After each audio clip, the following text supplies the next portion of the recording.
Hi, everybody. Welcome to Late Night Artie in my studio. I call this one downstairs my Studio B. I don't know why, because it was the first one, so should be Studio A, but it's Studio B for some reason. So hi, Cindy. Um, so I always do show and tell at the beginning. So tonight I thought I'd show you some of the earrings I made.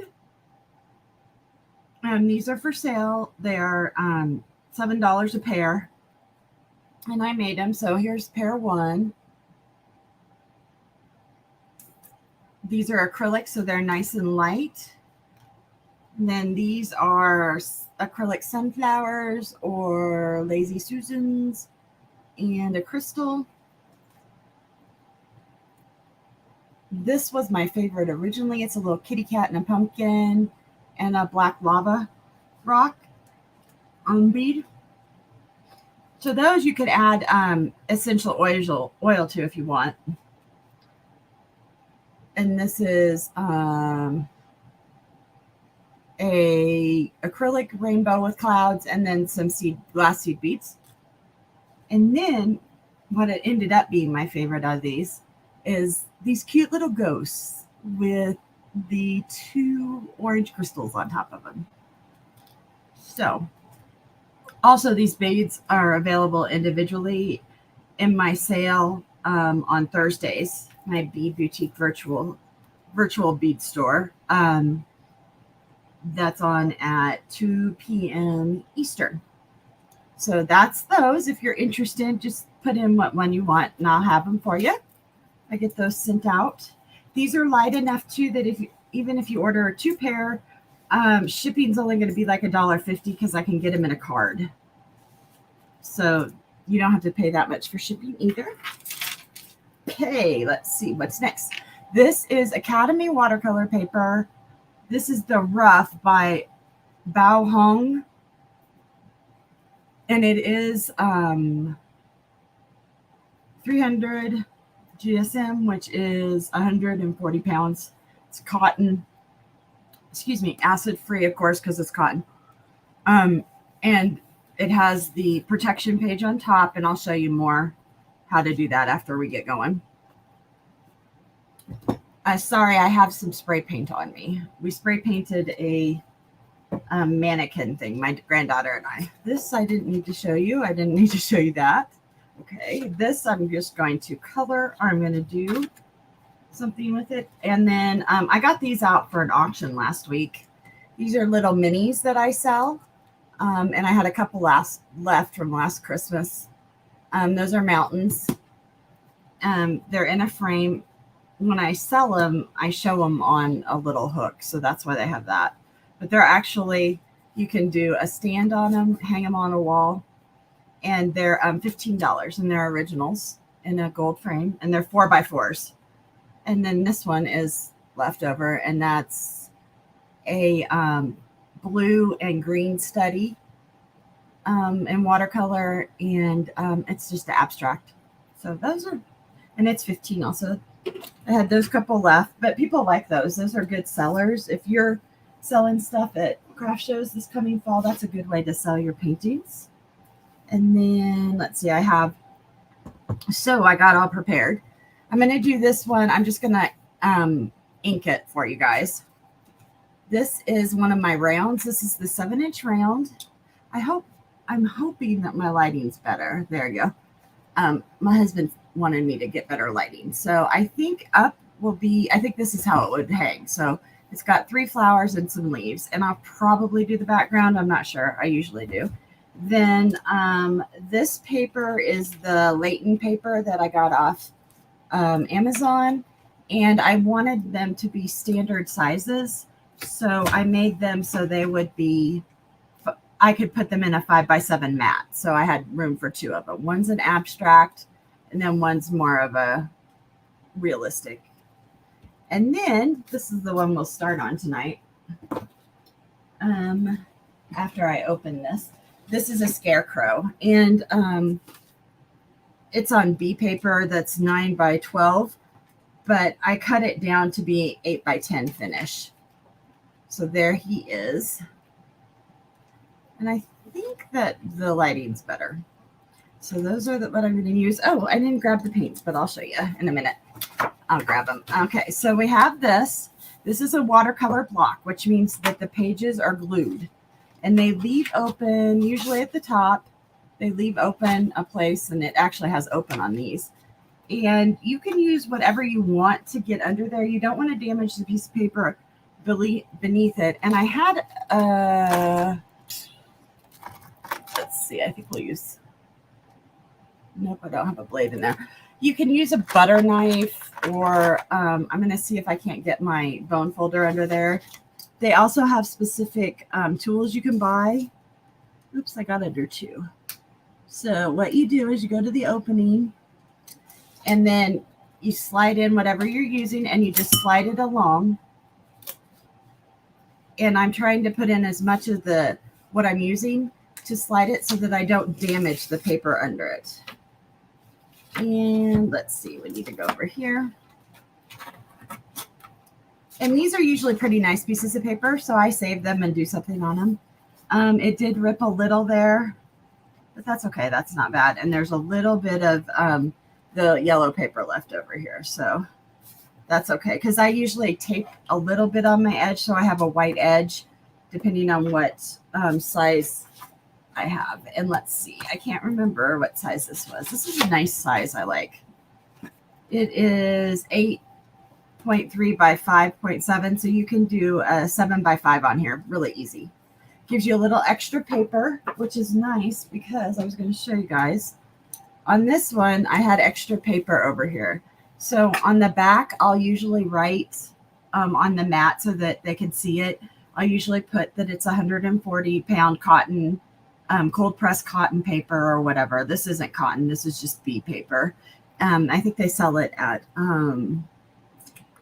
Target or at Walmart now. And so I have that, but I can also test my colors on the side. And actually on this one, it's up on top. But you can test your colors up there, and it's the same paper, so you'll see the same colors, which is really nice. Now, let me grab, I just knocked something over. Let me I grabbed these out of my drawer. These are Holbein. Love Holbein. If you need gouache, they're the best gouache out there, I think.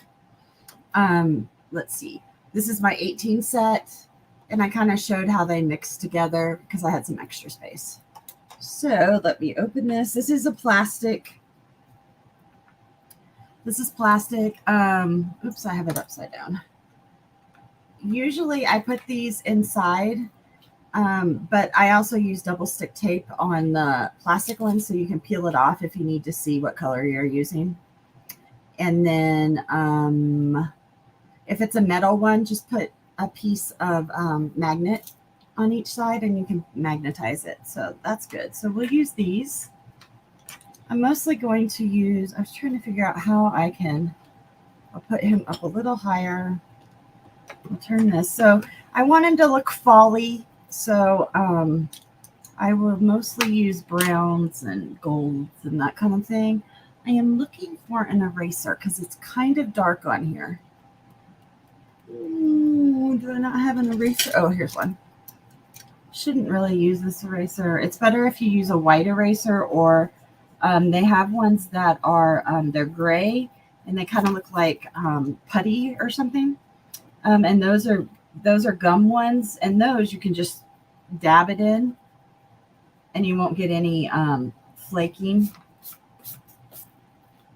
And you want to touch your paper as little as possible because you don't want your oils on there, and because the oils will cause a resist to happen. So, but I like to show you guys how dark I color, or how I start out. So that's why I do that. Whenever I teach anything, I show them so they can see. And you can always, there are people who don't mind the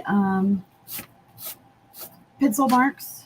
I think this one I'm probably not going to ink out. I'm going to just do with watercolors. So I won't be able to color it. And with that light, you can see pretty good. You can see the O-ring, sorry. There we go. And let's see. His hat will be brown. I can't remember the rest of it. We'll look. So I'm going to use some of my brown over here.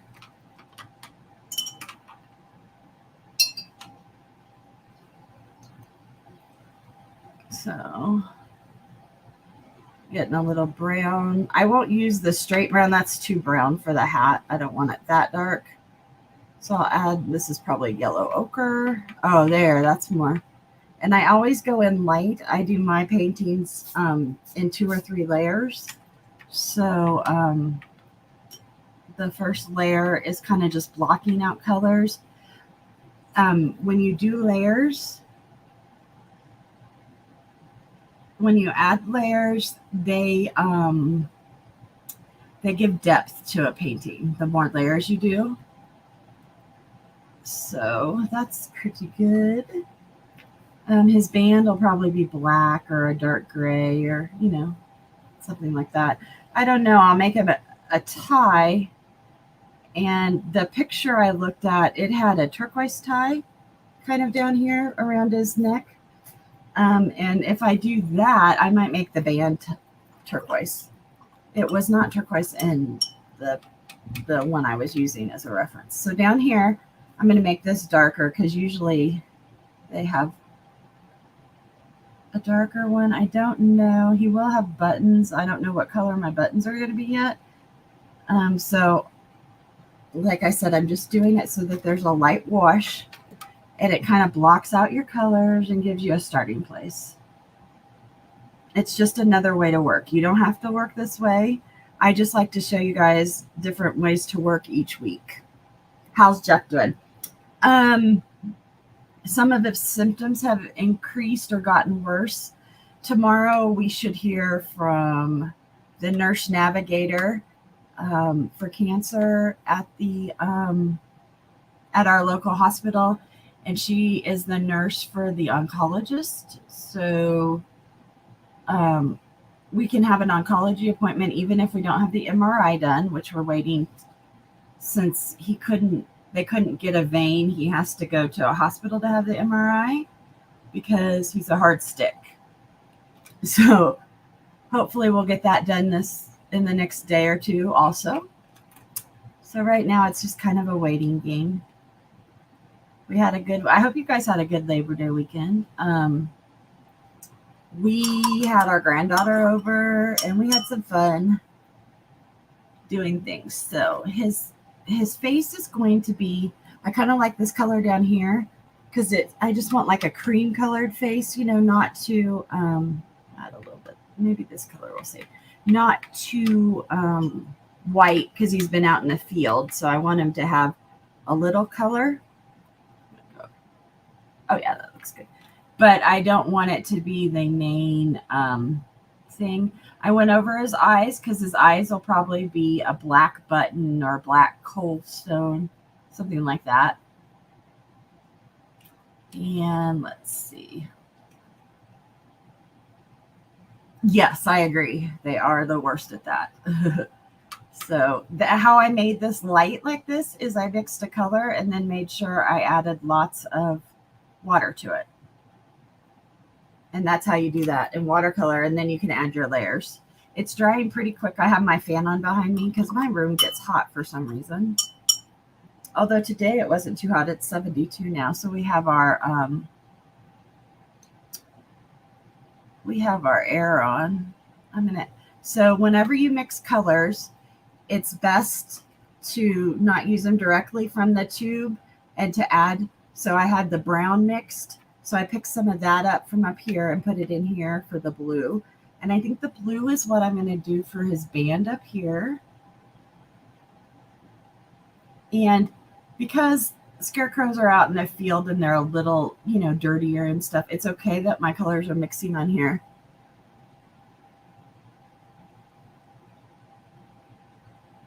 Oh, I did get the email about the swap. Cindy Lovin has Cindy Loves Jewelry and Paper Arts channel, And she does a swap now each month, which is a lot of fun, I think. I like doing them. And we're doing altered playing cards. So I'm kind of excited. I've never done one of those before. So we're doing 2 of them. We have a swap partner for one, and then we're sending Cindy one. So you'll get 2. You'll get one from your swap partner and one from Cindy. So I'm excited about that. I'm sure she would be able to add you guys if you're still interested. If anybody's interested when you see this. I don't know why. I know back in the olden days they used like a ribbon for a tie on guys or bolo. And here you want a ribbon around him or a piece of rope because that's going to hold his head on. And that's what the ruffle is down here. So, ooh, that really lightened up. I got blue in there though. There we go.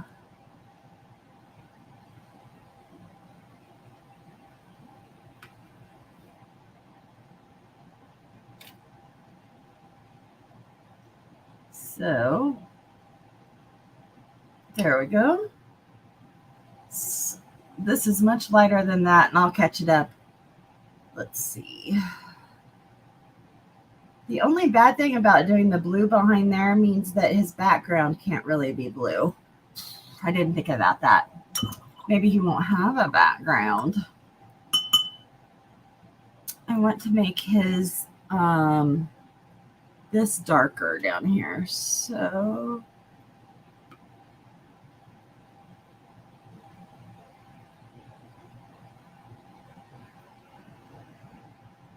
oh, I don't know. I've never heard that before. That's kind of scary if there was. I mean, because like Kansas was always a free state for slaves. Missouri wasn't, but Kansas was, and or the Kansas Territory, and then became a state. But we had scarecrows, and so I'm not saying there wasn't KKK in Kansas. I'm sure it was everywhere at one time, but scarecrows are kind of ubiquitous with, or known with farming.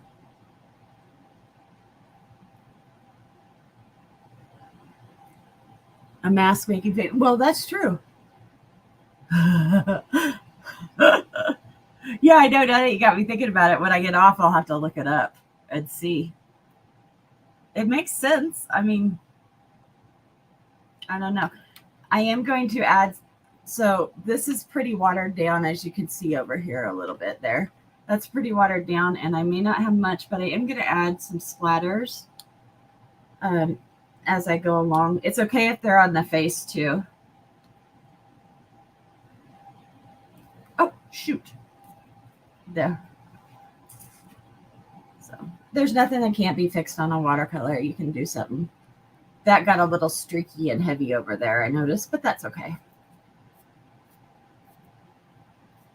So on the scarecrow, I wasn't sure how they did their noses, but most of them either had like a piece of tree stump in there, or they had a patch on it. So I'm going to make mine as a patch.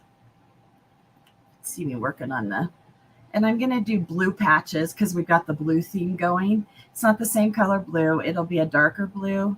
And I will add some of my brown, my darker brown up here to make it look more kind of like blue jeans. There we go. Like an indigo. It's dry there. If it doesn't, or if it does kind of feather out a little bit, that's okay, because, a patch would have little feathering from it anyway. I kind of like that color though. Turned out good. He's on a slant because I have a desk organizer in front of me, so I'm there. I am going to start his eyes.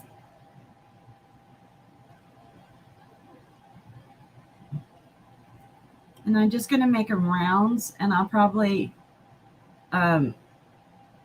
use a pen and make an X in it or make a double hole so it looks like a button.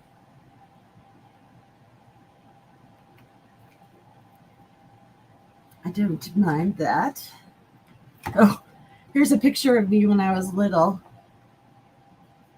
That's a basketball. I don't remember how old I was in that. But this outfit I have on has butterfly or has ladybugs in the front. It was my favorite. It's one of my favorites in pictures. That's my Uncle Ray's or my cousin, their son Randy's boot. I was at their house. I found that. I have really been working hard on my. Oh, no. Fabulous. Well, I'm just making it because it's something in the field, not to be associated with that, hopefully. I was cleaning up. I have made so many strides in my room.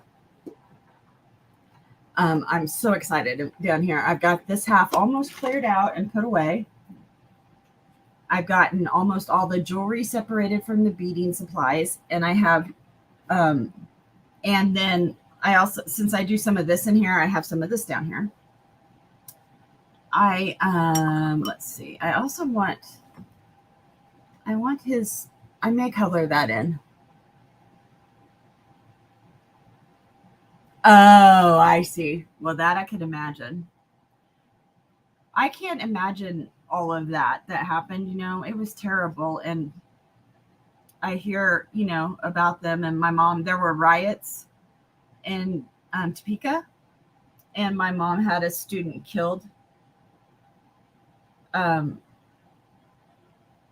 it because he was looting, and the police officers just shot him in the back. He shouldn't have been looting. I'm not saying that should have happened, but I also don't think that shooting him in the back was appropriate either. But yeah, so she would tell me about that. She was in Topeka when they had Brown versus the Board of Education.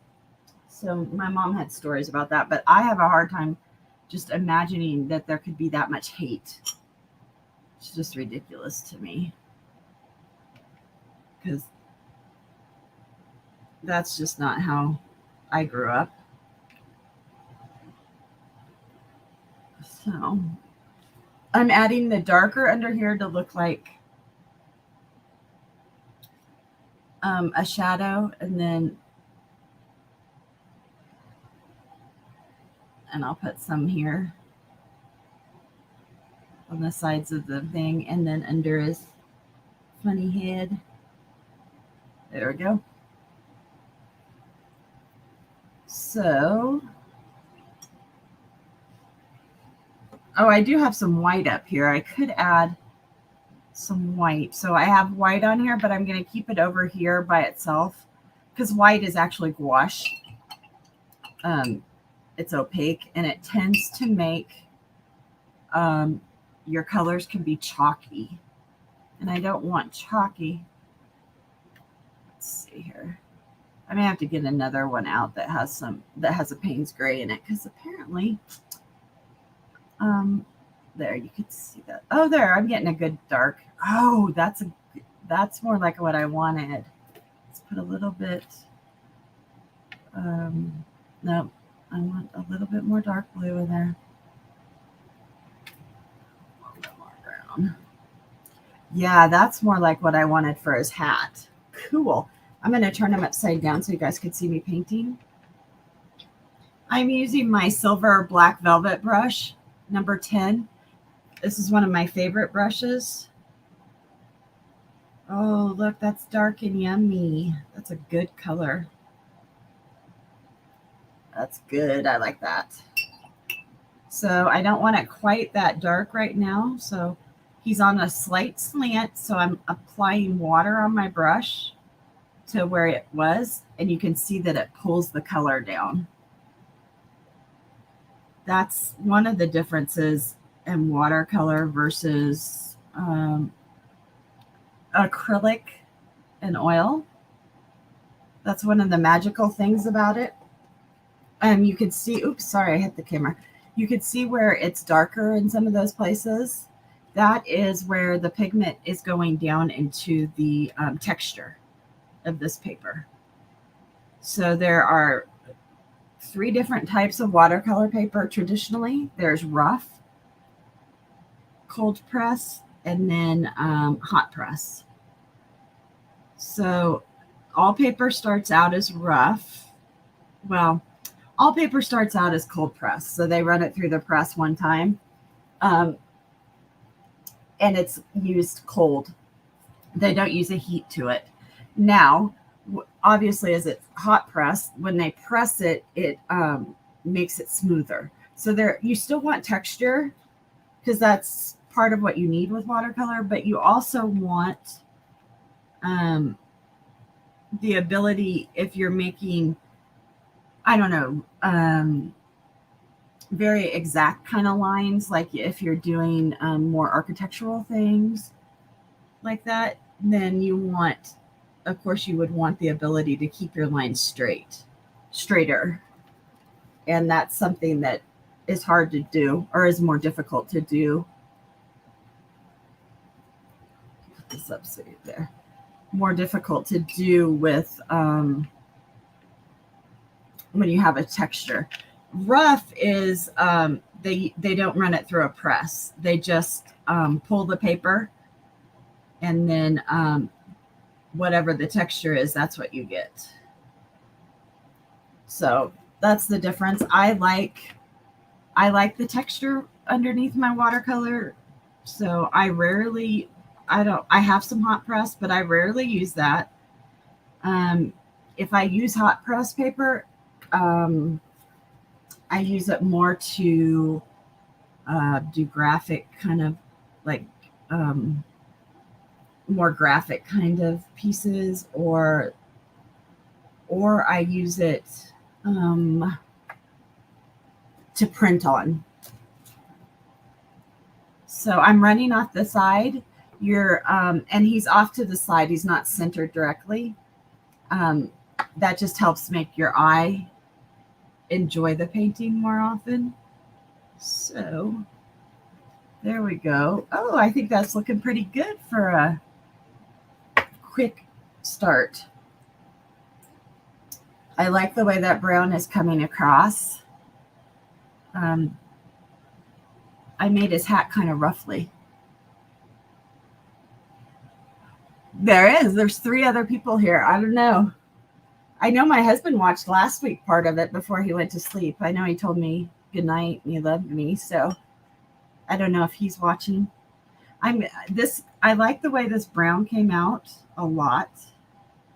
And I have a little bit over here. So what I'm going to do is I'm dipping my paintbrush in the dirty water. I have 2 jars of water over here. And so it's going to be lighter, but I am going to use it down here on his shirt or jacket, because they often made their shirts out of burlap, because burlap was much cheaper. And they could use the burlap bags that the seeds came in to make their shirts. So usually it was burlap, and this paper is giving me kind of a good texture for burlap. It's allowing the pigment to fall into those lines. And I like that.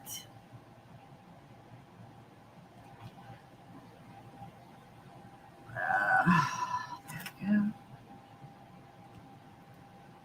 Okay, this ran a little bit where the buttons are down here. That's okay. That's okay. There we go. I didn't want him the same color brown, so it's a little lighter, but your eye will read it all as brown. Hi, if you're watching, Jeff.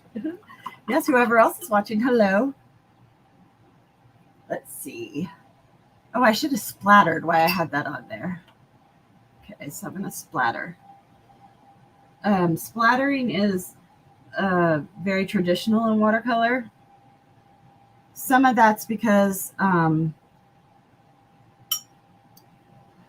oftentimes when you paint, you'll get splatters anyway. So that's one of the things I do. Let's see. I like the way his eyes turned out. So that was over here in my palette.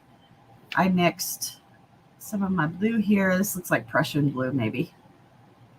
And I added a little bit of my medium brown up there.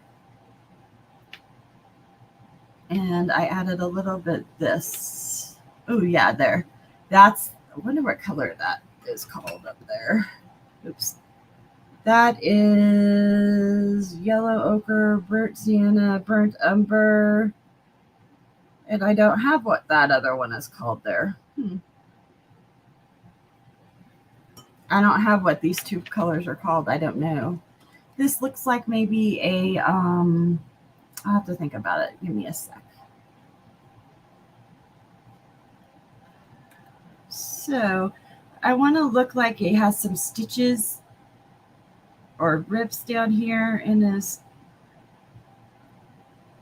thing. So if you use a pointed, there, I think you could see it there, it flattens out. You can flatten it out.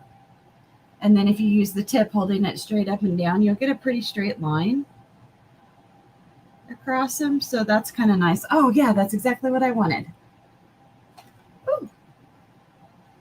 I have one down here. I don't want to add it down here on this. I wanted to add a couple here too, because that's still wet.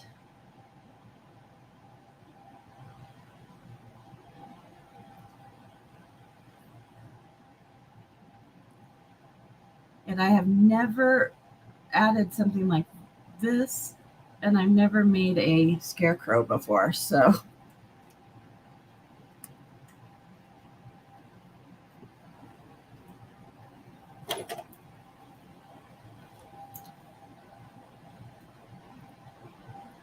So we're going to add some lineage here.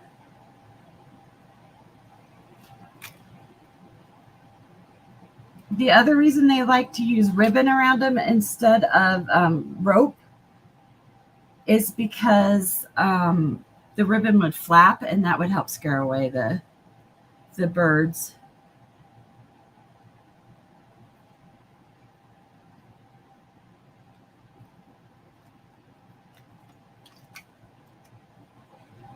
Straw, yes. I'm going to have straw coming out of the side, up from under his hat, up here, and then over here. Since I splattered, I have to wait to let that go, and then I can do the straw.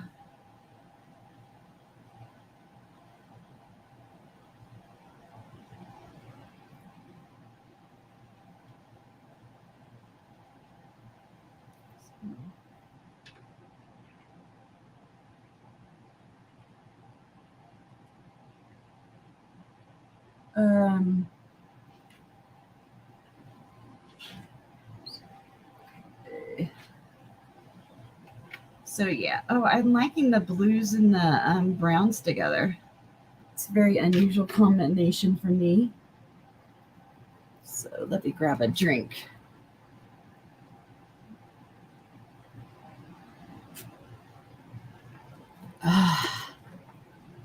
I still have 24 ounces to drink before midnight.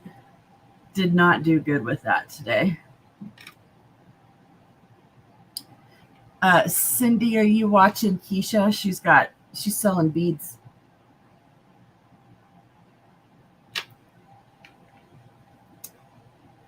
Okay, so I got that one. Not that you like beads that much. You're smart.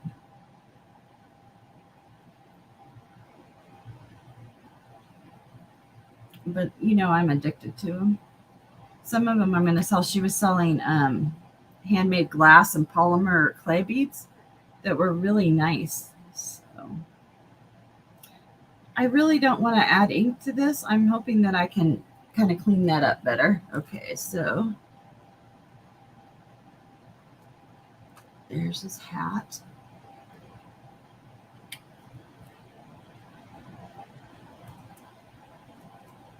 There. Now, his hat kind of curved, and I want to make a little bit darker shadow under.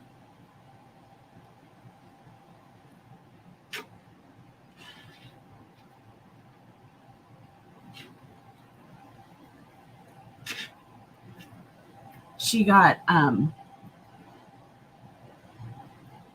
Ooh, that kind of is a greeny brown. Ugh. Not sure I like that. I also am going to add like little stitches out next to his eyeballs, just to make it look more like a, I don't know. Oh, yeah. Okay. So I still have to do this down here, but everything's pretty dry. So I am going to make straw. Let me clean this out a little bit. So I really like these blue shop towels. I stole a roll from my husband. Um, People have told me to use those before, and I never have, but my yellow's a little gross. You can see I'm just cleaning it out some. And I'm going to put it in here. This is a bright gold color. Okay. Then I'm going to add some of this, which this color right here has white in it. So, oh yeah, so you can see it's making it more strawy. And then there's some yellow, there's some blue and red in this yellow.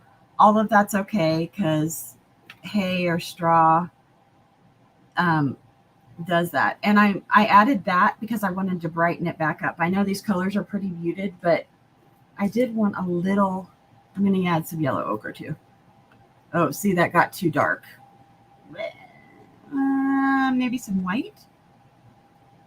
This is how I mix colors. Oh, I like that color. So I don't know if I want to use my big brush for this. So they do have brushes that are called liners. Liners are just very long, skinny, and they carry a lot of paint, but you can drag them. If you watch car shows or whatever, and they're adding pinstripes, they use liner brushes. So I don't use them very often, but I think straw or hay is a good thing. Now you can see here I did draw some. Oh, maybe you can't. Oh, there. You can kind of see that I had some drawn where I wanted it to come out of. Is this dry yet down there? Nope. Okay, so we'll start under here.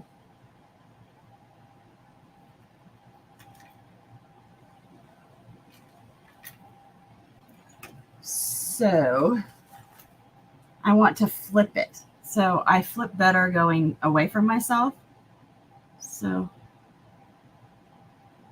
that way I get, see when I did it over here, this is a little thicker than I wanted.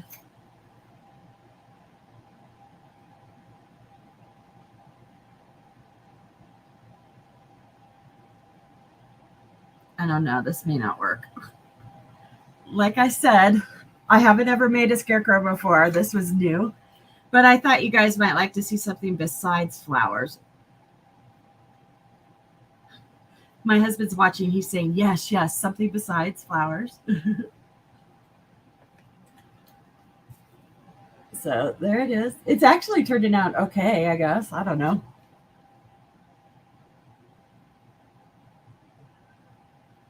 Okay. So my paint kind of dried out a little, so I added some more. Let's see. I'm going to turn him around. I think I probably need more. I don't know.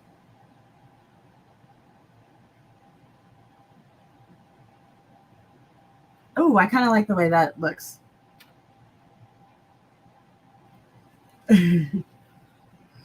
So I kind of like the way that turned out. I did have lines on under here. I'm not sure if he would have hay coming out of there. I don't think he would really have straw coming out of here, but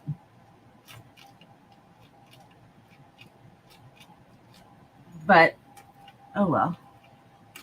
The only scarecrow I really think about when I do scarecrows is the one from Wizard of Oz. That's the scarecrow I was.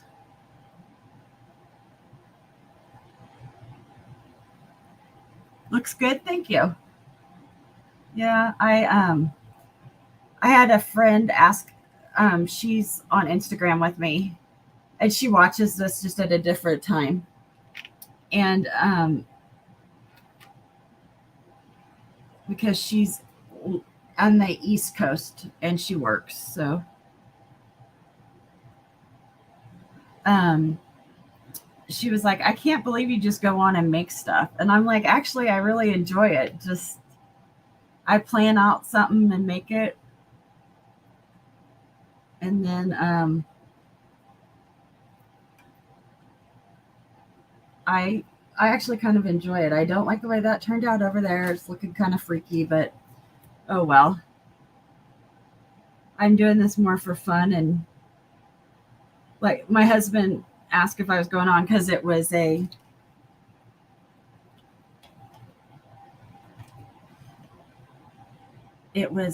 holiday, and I said, yeah, I like to, just because it keeps me accountable. And I don't, these things aren't stuff I make. I will sell them, but they're not like, this is specific for a sell.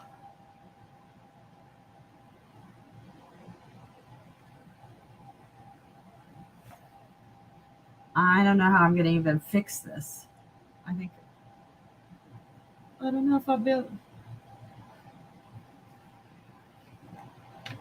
I think I screwed this part up. Oh no. That's okay. That is a piece of something. Yeah, I got too heavy down here. So I'm not sure what I'm going to do about that. We may have to do something. I don't know. I don't know. It was fun using my liner brush. I got the hang of it on this side.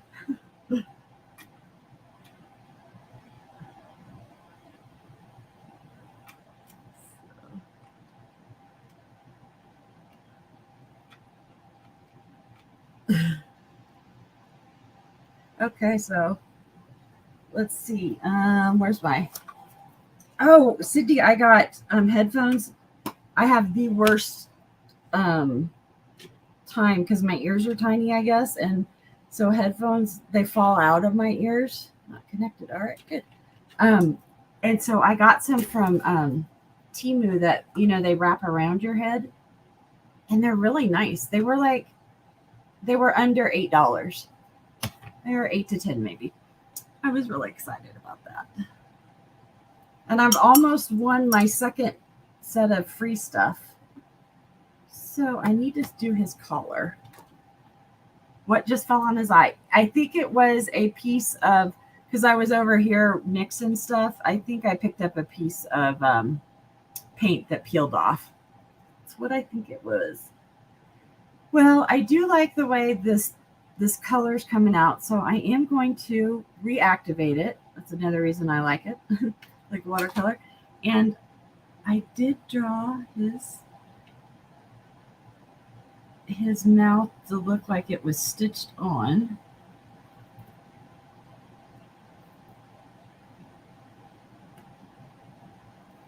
I don't know. I was thinking if he turns out okay, I might use him as a card, like a fall card. Print out some of those. Just thinking of you or something like that. Cindy's the queen of cards, though. And I need a little thing over here on each of his eyes. There. And then I wanted to have little fraying coming off his nose. Actually, I'm kind of enjoying this liner brush. See, I wouldn't have used it if I hadn't been on air probably. And I do like having the light where it is. I'll have to play with it a little bit more. So, okay. I still don't. I wanted to put blue behind him, but maybe I'll put a I don't know what, brown. I don't want it all that brown. I'm not into brown that much. I don't know. Brown is not a color I use a lot. If you watched.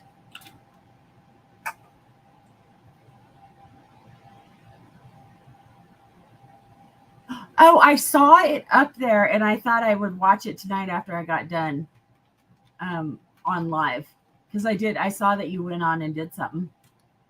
Oh, I was going to tell you too. You looked really cute tonight in your little outfit. I like your new haircut and everything. There. I wish I could fix that. I'm glazing over him down here because it was brown, but it was flat. The glaze will give it a little bit more depth, a little bit more watercolory looking. Aw, thanks. I can't believe like we're already in September. This summer has gone by fast. There. I may put a patch up. Oh, that's what I'll do. I'm going to put a patch up on his hat. Why? Because I just thought of it. Let's see. It'll have to be darker. And then I'm probably done working on him because I get kind of bored working on things. Okay, I'm going to add some brown into this. Not that much. I would there. I mixed up a really dark color. Go over here and grab some white. So I mixed up a lot of it. Oh, that's a gray. Now we lost kind of the blue in it. There we go. I mixed up way too much of it, but let's see.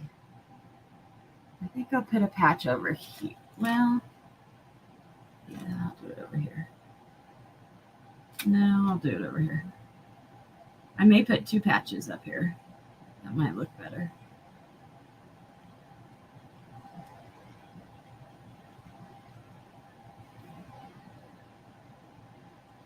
There's one, and it's kind of opaque because there's white in there. It's a little too there. So take that off. I like that better. That looks more like a watercolor. So this is why I only use 1 jar usually, because here was my clean water and here was my dirty water, and they're both the same color now. So even though I try to keep it clean, let's see. If I have that color patch, maybe we'll do a more yellow brown one, like up at the top here. So take some of that. Oh yeah, that's better. I'm not going to put it on. Well,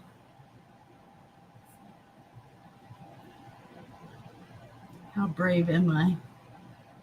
It's not really brave. It's impatience. Taking on the watercolor here. Oh, I do like that though, a double patch, and then I'll add like stitching to it. So that's looking better. The only thing I really don't like about them is where I messed this up over here.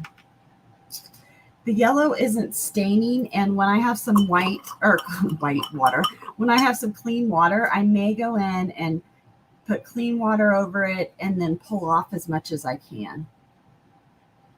So I may do that. I'm going to go back to his blue down here, this blue ribbon. I'm going to add. So my paints aren't dry. They're wet, or they aren't wet. They're dry. I didn't spray them or anything before I started. So it's just whatever water is on my brush that I'm picking up the color with. And then I'm just mixing them together. And I learned a new term for mixing your colors on your work itself. It's called chromatic or chroma mixing, where you mix the colors directly together on your painting. So now when you're talking to someone, you can be like, I chroma mix my colors. And they'll be like, ooh, she's using big words. Or he is using big words. Big arty words.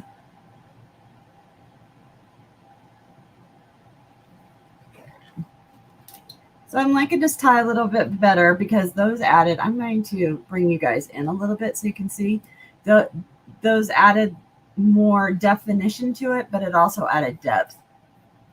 So I dipped it back in there. And I just dipped straight out of here. I have this color right here, which is, what color would that be? It is something blue. Oh, I was using cobalt blue, Prussian blue, and then cerulean. So this lighter blue, this kind of turquoisey color here, right there, I was using that. That's cerulean. So I just liked it because it was a little bit brighter and added some definition. So this is cobalt blue that I added a little bit of that on here.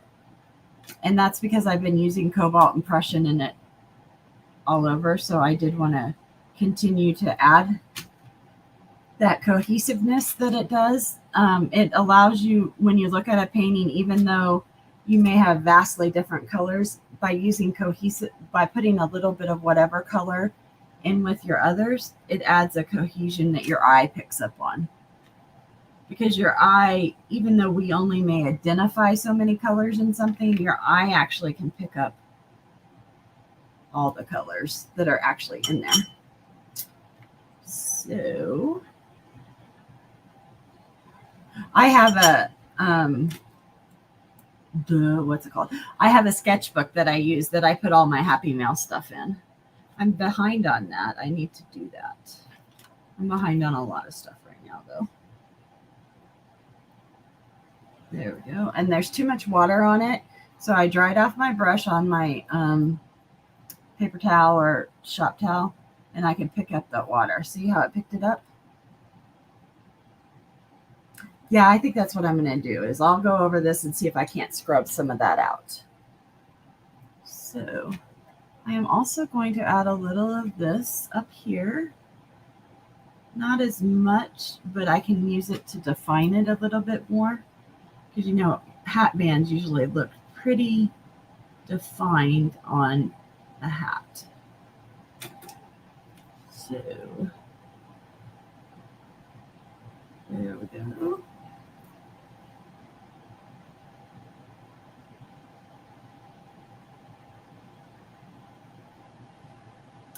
All the bead sellers had stuff on sale this weekend, and I didn't even buy any. We did take our granddaughter shopping at the thrift store today, and she picked out some stuff, and I got a new pair of capris so that my pants aren't falling down all the time. There we go. Okay, so I like the way that's turned out a little bit better. So he's still pretty light right now, but I'm going to let him dry, and I'm going to think about the background, and then, like I said, I will do that. Well, hello, Amy Sears. How are you, my friend? School, have you started school, or are you, is tomorrow your first day with kids? Or are you still teaching? I don't know. Maybe you're not teaching anymore. I'm glad you caught it. Let's see. Oh, I have some yellows out. So I came up with another plan on my, I'm going to back it out again so you guys could see there. On my 7-inch, can I get this to go up a little bit? Or maybe this go up, sorry, there. This is my 7-inch round. And so I want to do like Lazy Susan, or I think that's what they're called, Lazy Susan, Black Eye Susans. Homeschool co-op on Wednesdays. Oh, that's awesome.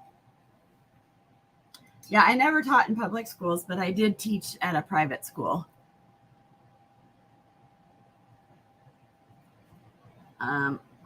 So I want my petals to be yellow. I am going to make this a little bit lighter, since especially yellow is very translucent. Even that's why yellows are very hard to get the right color yellow. It's probably one of the hardest ones. And since I'm going to, wow, I really pressed hard on some of those.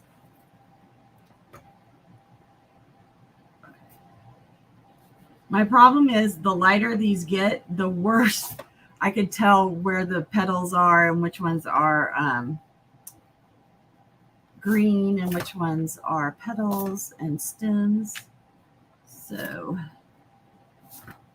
But I am one of those people. I do like to outline most of my stuff, but I was going to try tonight to make stuff that I didn't outline with. And I just used my watercolors. Go back to old school watercoloring.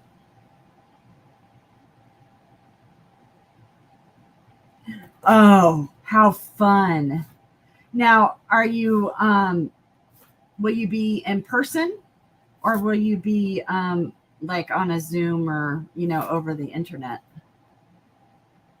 Yeah, I had a lot of fun teaching. I taught at a private Chinese academy. And I had all the way from kindergarten all the way to seniors in high school. But I enjoyed it a lot. I didn't think I would, but my mom was a teacher. She taught 5th and 6th and then 7th and 8th also after I left home. And I just saw how hard it was, and pretty thankless job. So I always said I wouldn't be a teacher, but I did actually kind of like it. I could have been an art teacher. All in-person classes through the day. Awesome. That's going to be so fun. You'll be able to do fun things. I always, I love art history, so I always used artists to teach the kids about artists, different artists. I always work that into my lessons. There.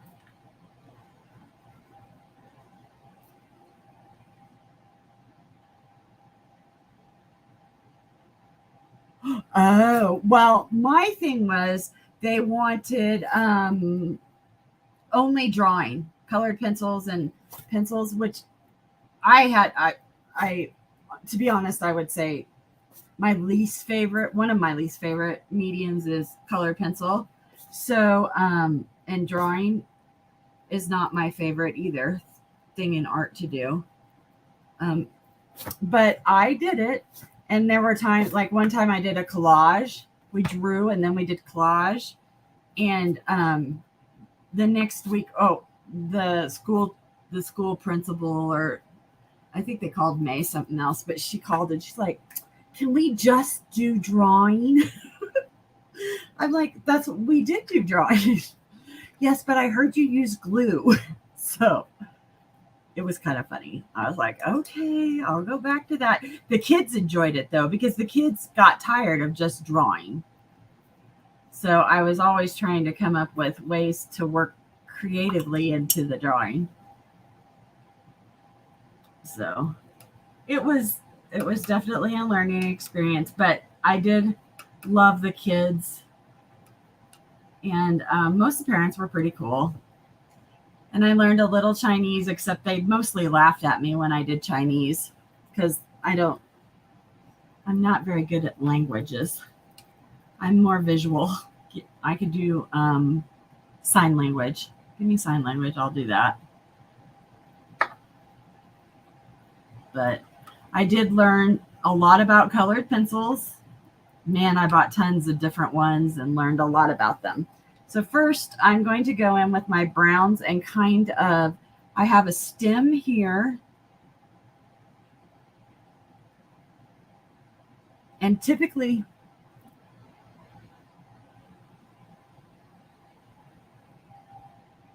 yes. Yeah, I think you're right. They want the skills. And because here, it wasn't a full-time school. It was just they actually went to like different schools during the week. And then on the weekend, they came to the Chinese Academy. So, they focused on a lot of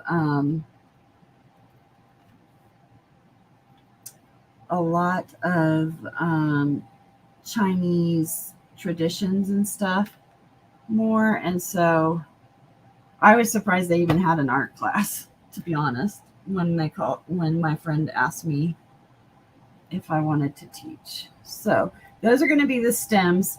And in watercolor, you typically start with, I'm going to make that lighter. You typically start with the lights because, you can't add light to watercolor unless you add gouache or Posca pen or something like that. But I like to kind of, you can't see it there. I like to kind of map out, especially my larger structures before I start. And so I will do that. If you let it dry, you won't have any problem. More than likely, you won't have any problem when you go in to put your lighter colors anyway. So, if you understand watercolor and the colors and how they work together, then breaking the rules, like like starting with darker colors or doing the backgrounds or whatever, it's easier to break the rules then. I don't necessarily think you need all the rules for art. I mean, it is art. You're supposed to be creative. But if you understand the rules and the medium you're working with, you will be able to break them and still have results you like.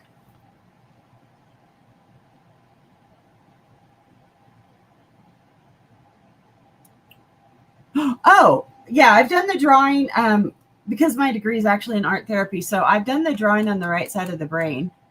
That's fun. And drawing actually wasn't my favorite, like I said, but I did learn. I can't figure out where my leaf goes. I did learn to actually kind of appreciate it. From my head injuries, I have trouble with, I have a lot of trouble with perception. I don't have a very good depth perception. So teaching that was very interesting to me. I had never taught it before. And so we had fun. We did, city streets, not just, lots of people use roads or railroad tracks. So I tried to find fun things to kind of mix it up with them. So yeah, we made it fun. And I must say, teaching for the couple of years I did, teaching the drawing classes made my art fundamentally better. My drawing skills are better than they ever were when I was a kid in college and such. So I was glad I did it. And I learned a lot about watercolor or colored pencils that I didn't know before because they're different. And it reaffirmed that I love watercolor the best. So, but yeah, every teacher has their own favorite thing. I know one of my art teachers in high school, my sister ran into her one time back home, and she sent me pictures of the art that Mrs. Miller did. And I'm like, oh my gosh, it was so far out and not, something I would ever create. It was kind of a mixed media kind of thing. And it was hysterical. I'm just like, I think it's probably good as a kid I didn't know what she created. So I always, when I teach, we don't use erasers. When I'm teaching stuff, they learn to create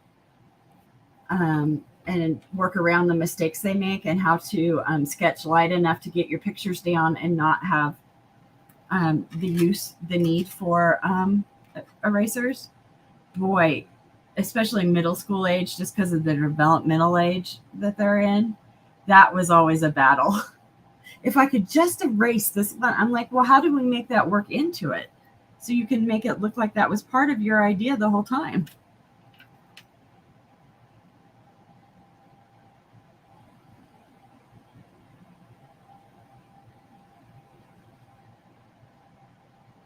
Oh yeah. We didn't do a lot of color theory. Well, I guess maybe in my painting classes we did, but they didn't teach it specifically. But I love color theory, and I love working with it, even with colored pencils, any of it. I love teaching color theory and making it fun because it does make a huge difference, your knowledge of color and what it does, no matter what medium you're working in. So yeah, I had fun teaching that. And even when I do therapeutic art stuff, I still teach it. Late 80s. Yeah, I finished my degree in 94. So, and I was much more, and I think some of that's just high school. I was a much more realistic painter, probably more like what I'm doing now. This isn't photorealism, but it's pretty close. Well, pretty close for me. So, but I was probably more like that. I loved charcoal. I don't like pastels particularly, but I love charcoal and Conte Crown, which is a type of pastel. But I I did most of my, either I did painting, watercolors, collage, or charcoal. That's what was in most of my stuff. Even in, I can't figure out if my leaf goes on top there, so I'm going to leave that for a minute because I'll have to figure that one out. Even in my,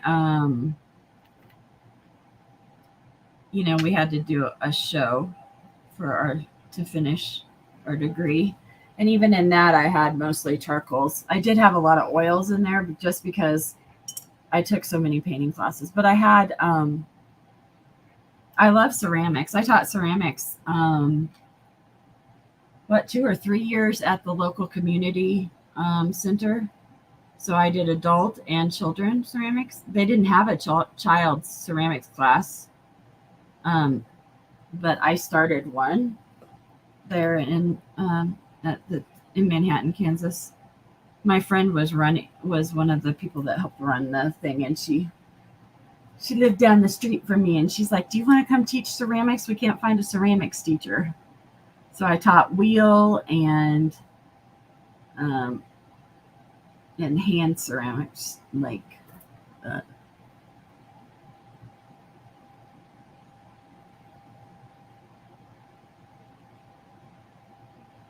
Yes, I would love to do that too. They kind of do that. You can apply for artists in residencies. I'm sure heard of that, and so they kind of take care of you like that in some of those. And I've thought about applying for them here in Colorado. The circle I'm working on is a 140-pound watercolor cold press called Tavolaza, Tavollaza, and it's 7 inches.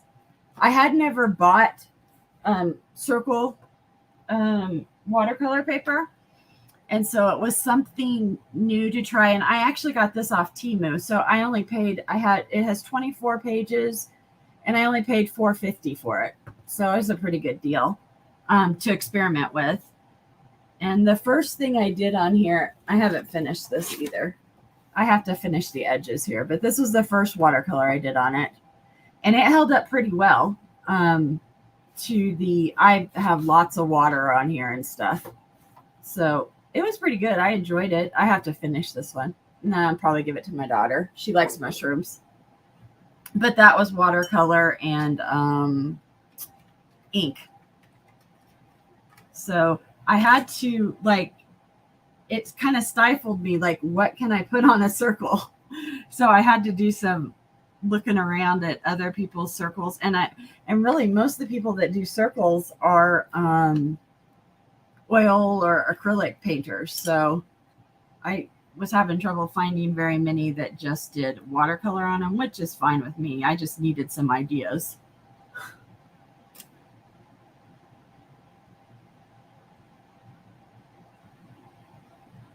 Oh, yeah. I have a pair of earrings I made for her.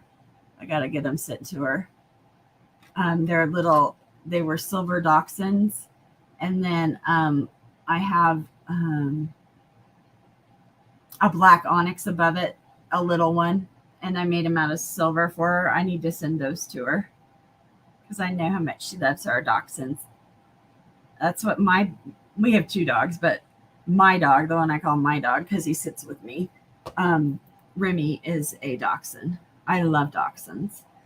They are very opinionated and very, they rule the roost and they bark. Ugh, the barking, anything. But they're saving me. He's saving me from things. Let's see, this petal comes down. So I'm with Ro and I both love dachshunds. Whenever there's a dachshund that comes up in the in an auction, and if Ro's there, we end up bidding each other out. One of us does. So I usually just quit. So some of these petals are behind, so they're going to be darker. So I went ahead and made a darker color anyway for them because I knew that they would start out darker. My daughter has 2 since she was 12. They're terrible to I haven't had much potty training problems with them. I know that there is another one up here. I haven't had much potty training problems with them. It's more the barking. And as Remy has gotten older, his barking is like way worse.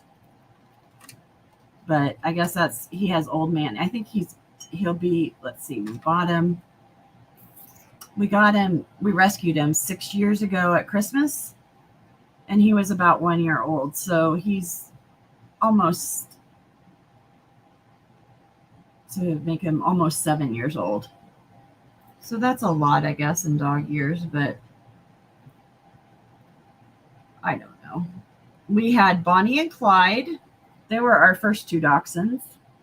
And then we had Augie and Digger, which we rescued them from a house, and they kept them in the pantry. They had like a kitchen, like an eat-in kitchen, and they had a pantry, and they would put them in the pantry during the day and leave them locked in that little pantry. Not like a walk-in pantry, like a pantry you open the door and you reach in and grab stuff off shelves. So we rescued them from that, and they both passed on. They both had diabetes. They were brothers, but they were from 2 different litters. And so when we moved here, we got Remy, and we rescued him. He was at a puppy mill in Texas, and then they brought him up here.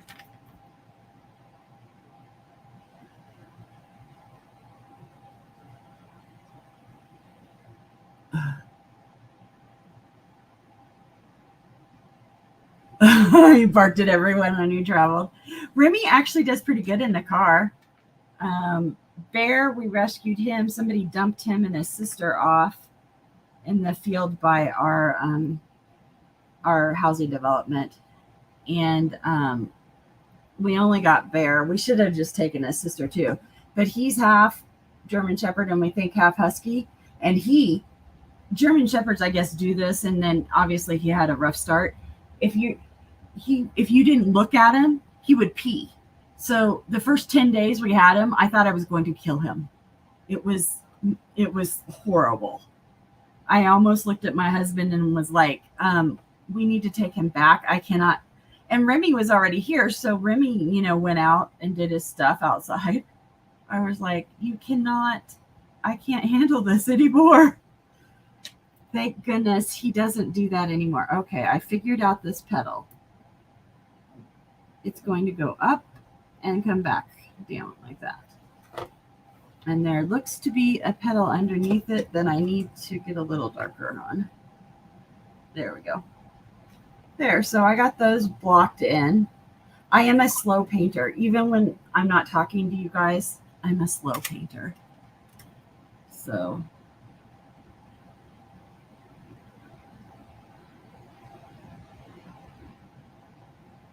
it distracts him. Oh no. Yes, and Bear talks. He does. He does a high-pitched talkie. It's hysterical. Okay, I'm not liking the way that's turning out. I'll have to use a different brush. So we'll do that. I think we'll move on to the green.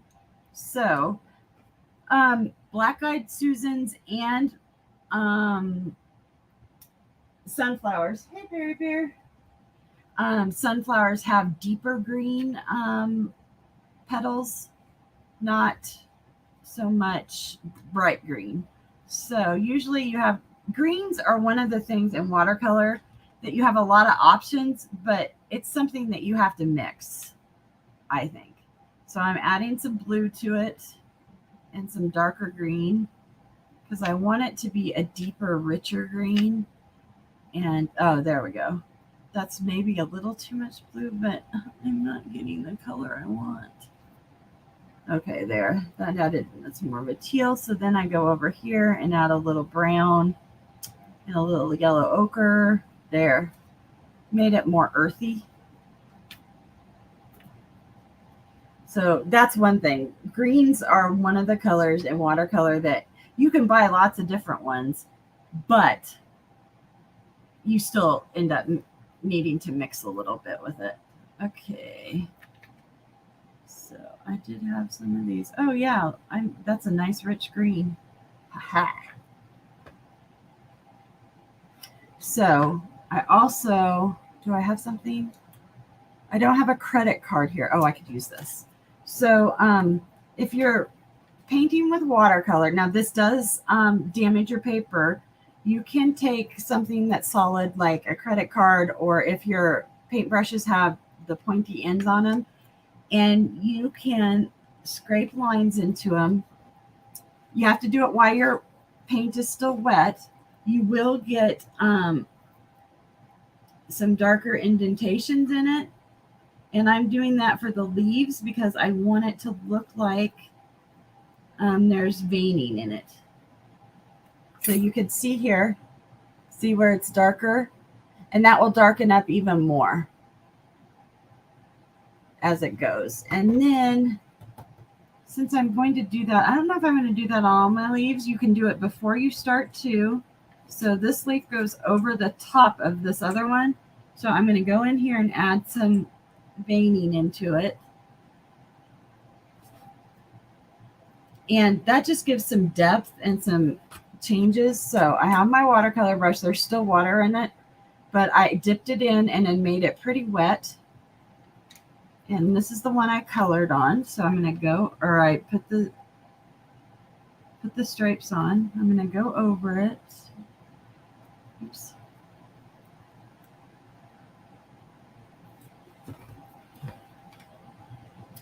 We bought a collar for Bear. We haven't used it yet. But there, so you can see how the paint kind of went into the ridges. So there, you can see over there too. So that's a technique you can use in watercolor. It does damage your paper, like I said. So you want to make sure that that's kind of the look you were going for. Got way too much water now. There we go. I like it because it gives it just some different texture, and texture adds interest. So I'm just listening. Are you in bed? Cindy sometimes watches me when she goes to bed. So does Barbie. I know every night, every time I get up in the morning, there's like 30 people, 28, 30 people that have watched it overnight. And I always wonder, I'm always like, what are you guys doing watching me going to sleep? And I guess some of them do.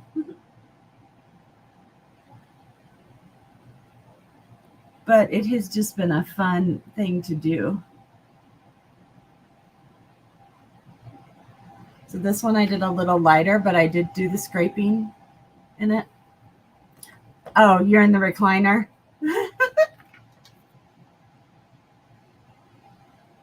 Good for you. I have, I did a sale Friday night, and I have to finish my invoices and pack everything up and get it out in the mail tomorrow. And Cindy, I found an envelope I have for you that has oval jump rings in it and something else. So I'll get that in the mail tomorrow for you too. I don't know when you bought it, but I found that sitting right here, so I'm going to put that in.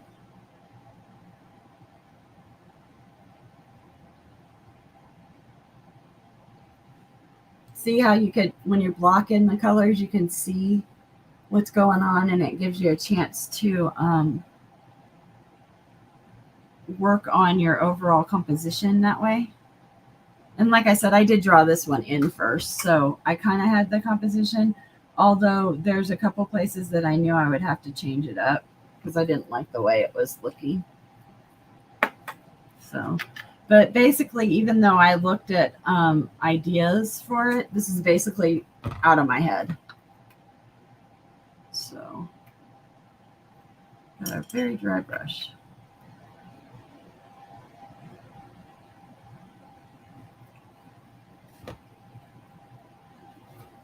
The recliner sounds nice. I found my granddaughter has an office chair in her room that she's not using. Really, it's an extra chair that was in there. And I'm going to bring it down here to my studio now that it's clean enough that I can get it in and switch out. So that will be a more comfortable chair because right now I'm on, it's an old kitchen chair that is iron. And then it has a little cushion on it, but it's not real cushiony. And I get tired of sitting on it. And my back gets tired.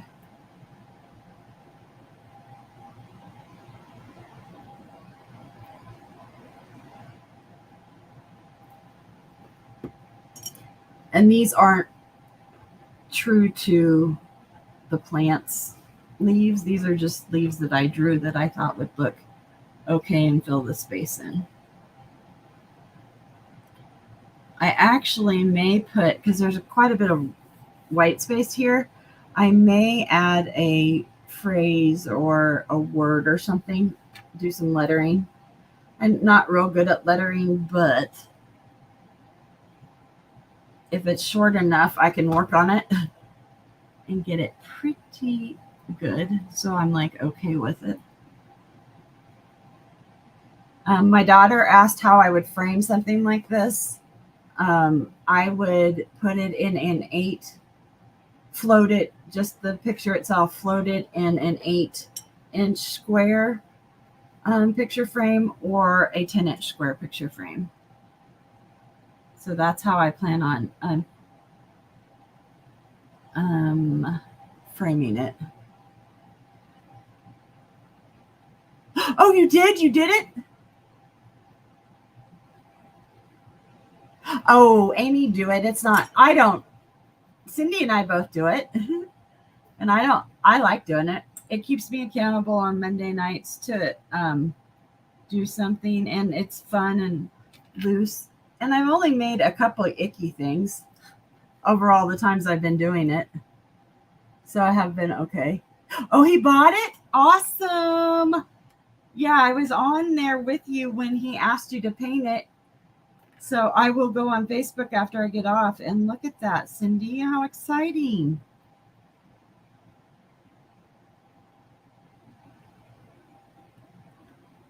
That's so exciting. I'm so excited for you. It's always fun when your stuff sells.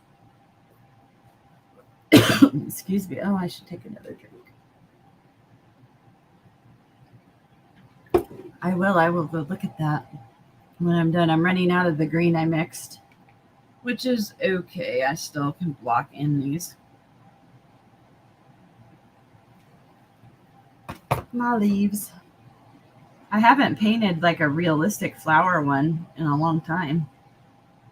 It's kind of weird. I was drawing them out and I'm like, oh, this is pretty structured for me. I told you, Cindy, you're getting really good. I have seen your improvement. It's cool.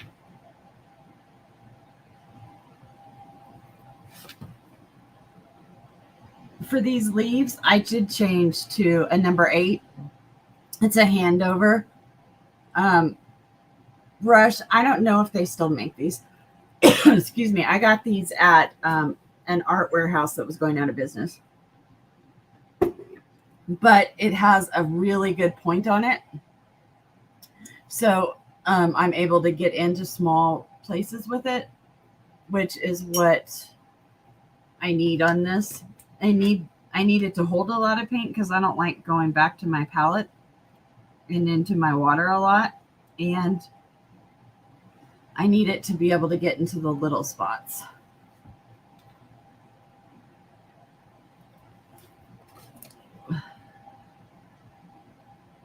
And I tend to paint, well, like I was showing you guys, when I was using that rigger brush or the liner brush, I don't tend to use different brushes like a lot of people do. I tend to have my 2 or 3 favorite rounds, and that's what I usually use. I do use a flat wash brush to do big washes, but yeah, I like my round brush for just about everything.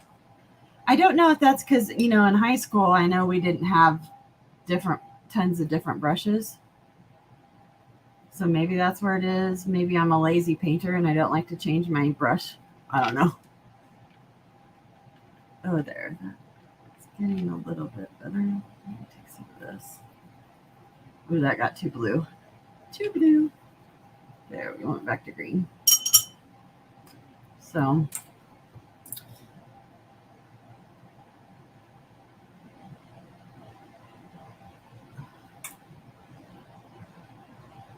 Jeff's going to help me with my website so I can put stuff up on it again. And we went and looked at some laptops. So he has a laptop, but it's very old and it was for gaming. So it's a big laptop and it's very heavy. So he's looking at a smaller one. So we did that today after we dropped my granddaughter off. And he didn't buy one, but he got to look at them. And then if they have them cheaper at, there has to be a leaf over here, I think, online or whatever, he'll get it that way, but he'll have gotten to see what he wanted.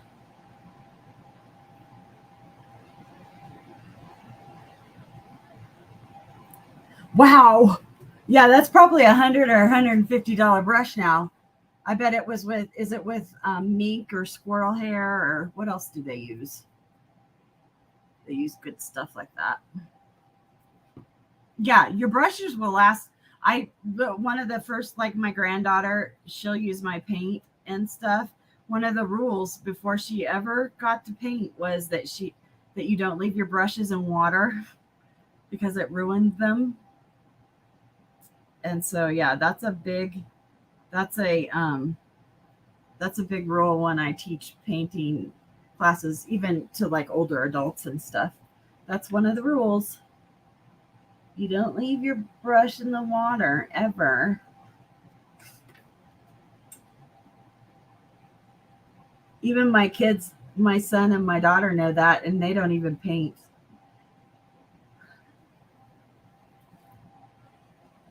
It's black. Oh, so it probably is like a mink, or what is that animal called that they get it from? I can't remember now. The bristles, yeah. That's awesome, though.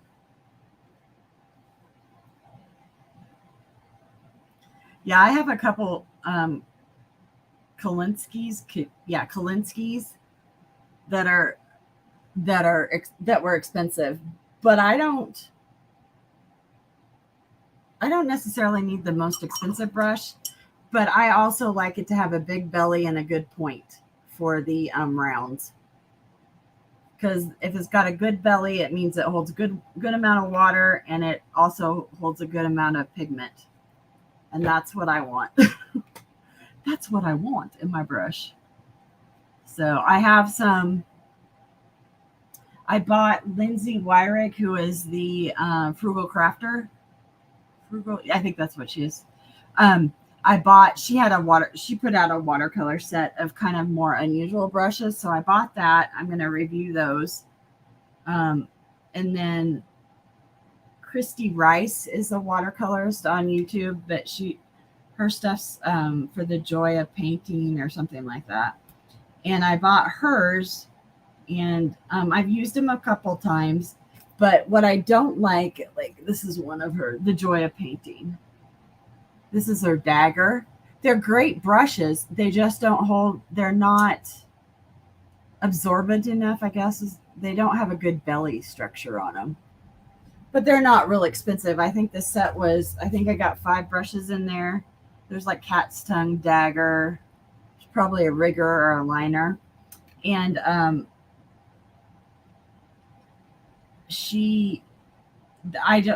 I never finished the review or published it because I don't really like them that much, because they're not how I like to paint. So it's not necessarily that they're a bad brush. It's just that it's not my kind of brush. That's not what I look for in a brush. Everybody has different, wants different things from their brushes. So for face painting, oh, yep, the yellow ones. Yep, those are nice. So, okay, here I started. This is the center where the seeds are, or the pollen is. So this one I did this way. I went in and just started making little different dots. This one over here, I'm going to show you another way you can do that. So I have a really wet brush. There's not a lot of pigment on it. I'm going to go where the center pod part would be, and I'm going to kind of like a cone flower shape. I'm going to put that in. And then I'll be able to then go back and add more pigment to it as I layer it up. And I'm dropping pigment into it too to add some dimension. And these are called blooms. And like old watercolor theory says that you don't want blooms, but look, it makes it look like there are different seeds in it.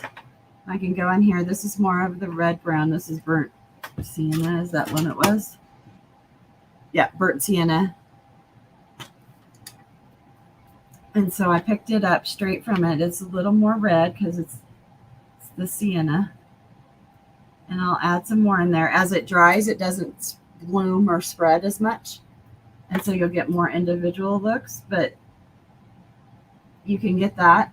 You can also, I don't have any in here. I did buy some, but I didn't bring it in here. Salt, table salt, or Himalayan salt, or rock salt, whatever you want to call it. You can use that for texture too. And I have a short that I'm working on. I just can't figure out. It doesn't matter. I have it almost done. But it will show different, using rice and then 2 different salts. So there I went in, and see, it's got more depth than that one does, but I'm going to go over this one with a wash. So I prefer to do it this way because I think it gives me a more realistic one. This is dry now. Oh, nope, it's not dry. So we'll go ahead and do this one. So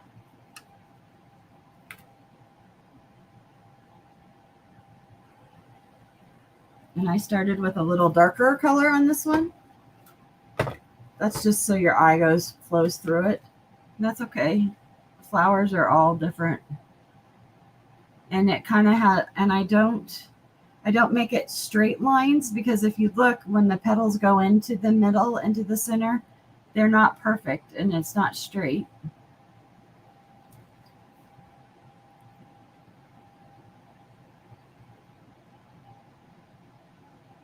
Oh, cool. Prismas are really nice.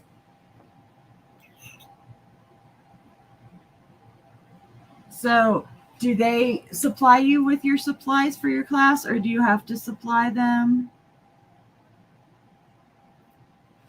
What kind of watercolor are you going to use? So I left some white spaces in there, and that's going to be good. I wish that would dry. It's not, though. So, oh, I missed a green leaf over here. So there's a leaf that goes back behind there. So I'm going to pick up, and yeah, I had the brown on here.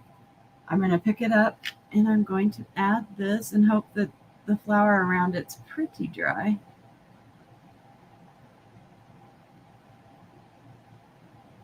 How long are How long are your classes? Are they, I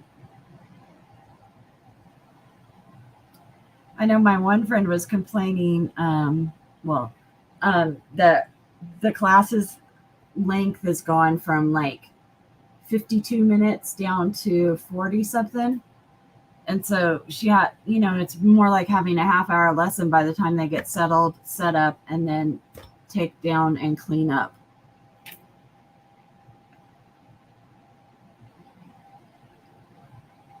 Oh, that's good. That's good. That's awesome. 50 minutes, yeah.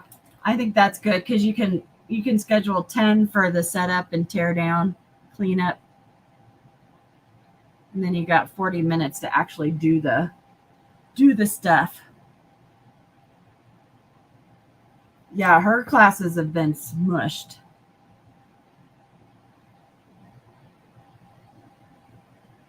I think that's just and she teaches in a public school in Kansas. I think that's just because they're trying to put so much in and they do more of the teaching to the test instead of just teaching.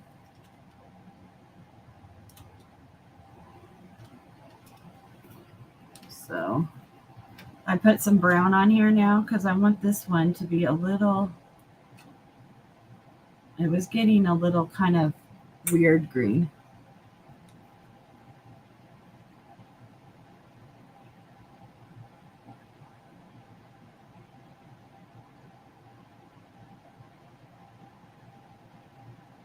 Oh, yeah, I know. Mine was when I taught, we had an hour and 20 minutes. So it's pretty nice. For some of the kids, it was too much because they were younger. But for the older kids, they really liked it.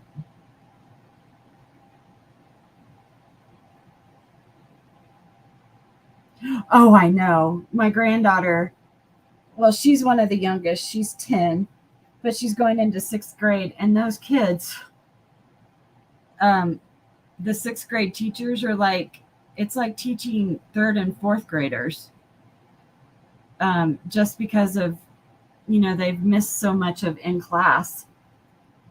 So I vary up my leaf colors quite a bit because I just think it's more exciting to look at that way. It's kind of like doing interiors. When you think about decorating or wearing clothes, it's more exciting to have different colors on, not all the same, not monochromatic. So yeah, I've heard a lot of people talk about the problems that are coming out of that, and how far behind the kids are that are in those grades that were really impacted. Because she was in second, third, and fourth, or third and fourth grade with COVID. It was a disaster.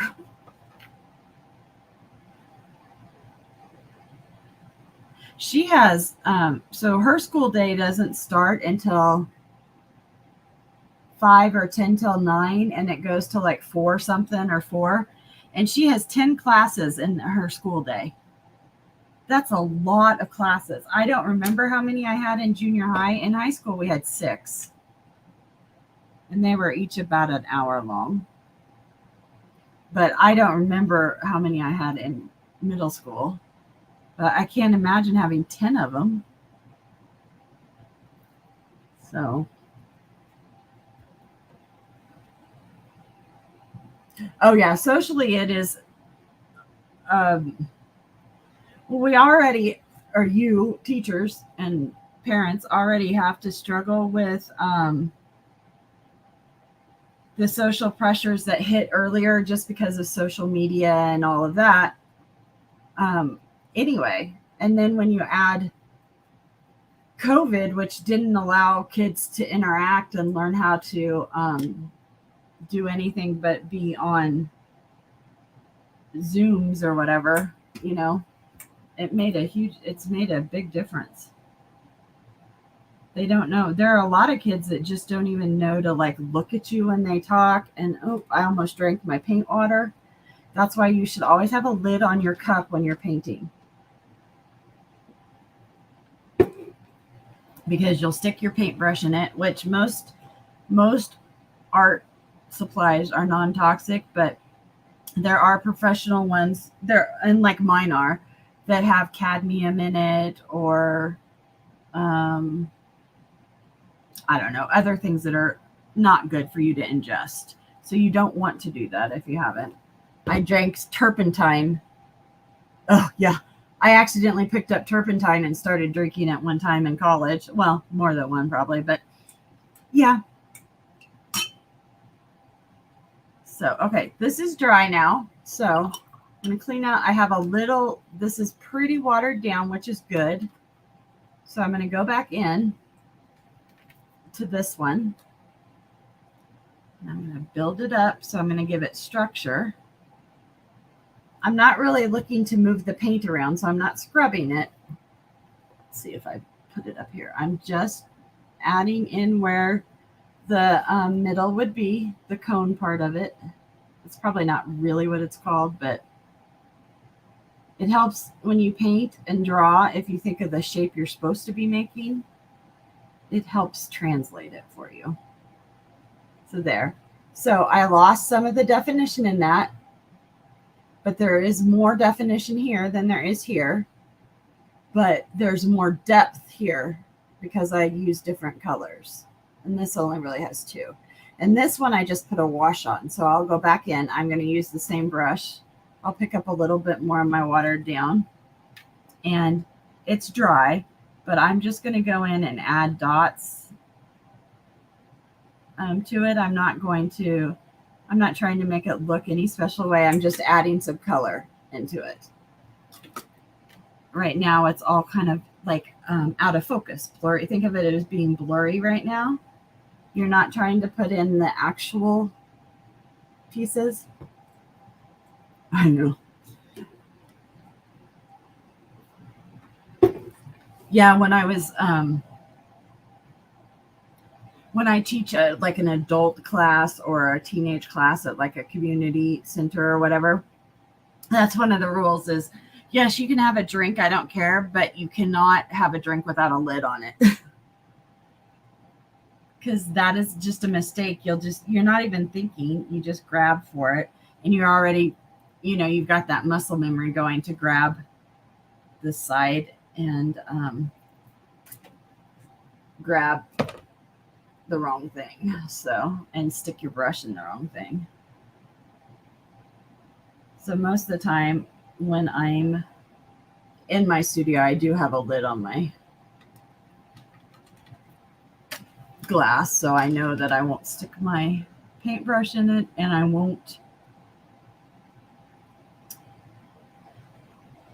not as slow tonight as I thought, and I won't pick up the wrong thing. So stems and I don't have a great relationship. I always think I make them too fat. Not always very happy with my stems, but stems usually aren't flat anyway. So if I was doing this in oil or acrylic, I would go back in with a lighter color and add shadow that way. When you're doing it with watercolor, you either go back in with a brush and pull color. Oops, I got some on there. Pull color away from it or add darker lines to it to add the dimension.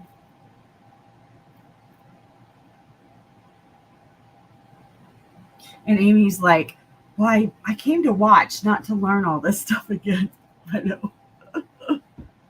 Oh.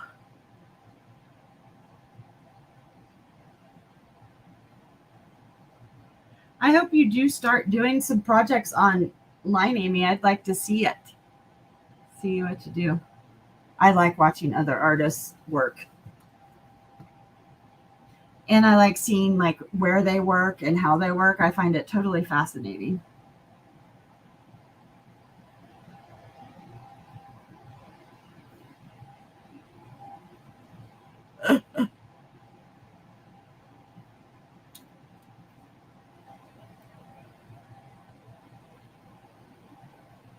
it's always exciting and fun to start a new thing, but it's always a bit terrifying too, because you don't, like you said, you don't know what to expect. I picked up today when we dropped off my granddaughter. We were out in my kids' front yard, and they had the helicopter things that they're seed pods, and they twirl like helicopters. We always called them helicopters. So I picked up some of those. I was going to paint them tonight, but then when I got home, I started drawing all this instead. So I'll probably do that later. So when leaves grow out, they have a little stem part that comes out from the harder, darker stem, and it's kind of a green. It turns brown to green. And like I did my stems very brown, I'm going to go back in and add some green to them, because flowers aren't necessarily woody, but I just wanted the darker color. See, I added the green to that one, and you could see it looks different than the straight browns. And I knew I was going to do that, so I wasn't too concerned with how brown they were at first. And these leaves could be coming off of a tree or something. Oh yeah, I don't watch back my stuff. I tend not to watch back. Now, I don't do any editing, which my husband is like, you have to start editing. I'm like, no, I don't think I will be. So I'm like, you can edit for me. My son-in-law, he's good at computer stuff. I would like him to just edit stuff for me. But he just wants to play. So there are the 3 different ways you can do centers, and they're not done yet, but I'll go back in and add them. Add some more. Oops, the light gets too much like that. So I do think this light is better than how I had it before, so I will be playing with that. I want to get my other setup going that my husband's going to help build for me, and then I can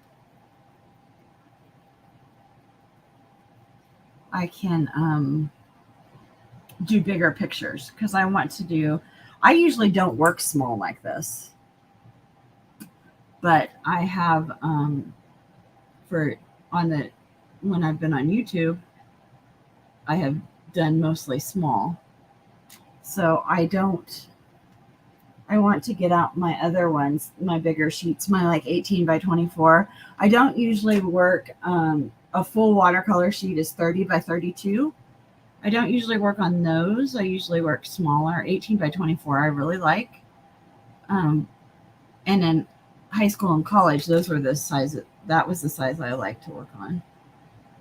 But I would like to do that, but I can barely get my 8 by 10 paper in here because I'm using a document camera here. I do have a vlogging camera and a regular camera, so I can mount it above me. So that's what we're going to do. I'm going to use my regular camera and mount it so I can mount it higher than this and get a bigger and better picture. I'm hoping. But I had to get my room clean enough that you could like do stuff in it. And that's been a chore. But I got more done than I thought. I'm hoping by next week that I will be functional on both sides down here of my studio. So I can, because I have my silversmithing and stuff over on the other side. And that's what I want to, I have done some, I don't know if they're on this channel or if they were on my other channel before COVID, of, using my torch and stuff online. But like, I can't use a document camera because there's only like a foot and a half. And that's too close to the torch. I would like catch it on fire. I'm not careful enough, probably. So, but I would like to do some of that. And then I have all my beading stuff over there. Not the stuff I sell on Thursdays, but that, because in here I've gotten it all, I've got pegboard surrounding me and I've hung up all my sales stuff, which is helping me make it easier to sell. But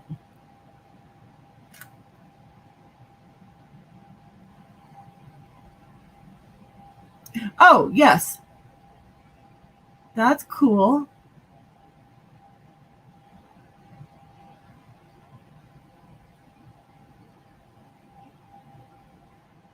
Oh, I still use my iPhone to record sometimes. I do. I still use that.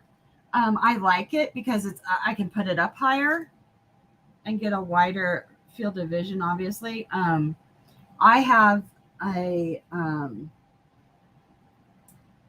I think it's 12 or 13-inch iPad that I watch most of my stuff on. And it's what I do. I Apple has or iPad has a program you can get called Procreate, and that's where I do all my digital work. So I can draw everything. It's like, and using it with your iPad is like having a Cintiq tablet, like we used to do in olden days, and you draw on that and see it up on your monitor with the Cintiq. Well, you have the same kind of abilities with the iPad, but it's all right there in front of you. And so I love that. I have a mini iPad that I take with me everywhere, like this one. It's not mini. It's oh, I put up my big ruler.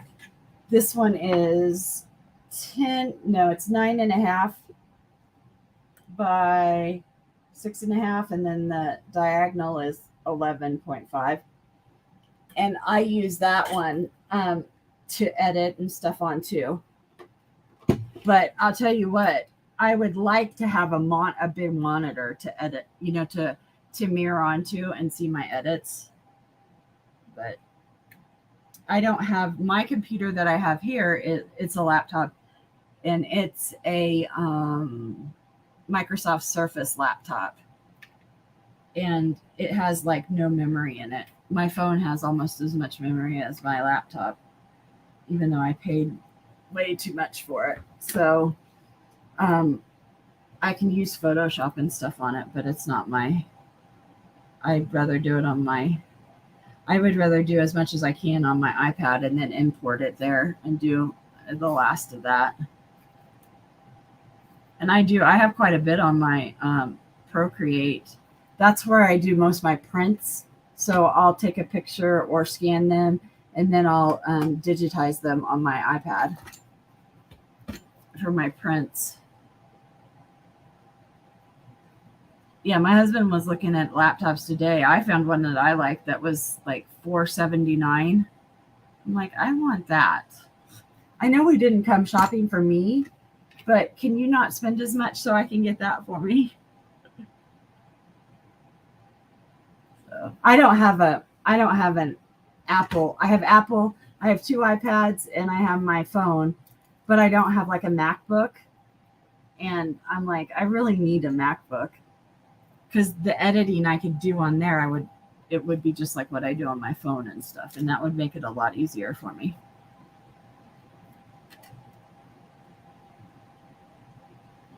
Well, I would stick with the Mac.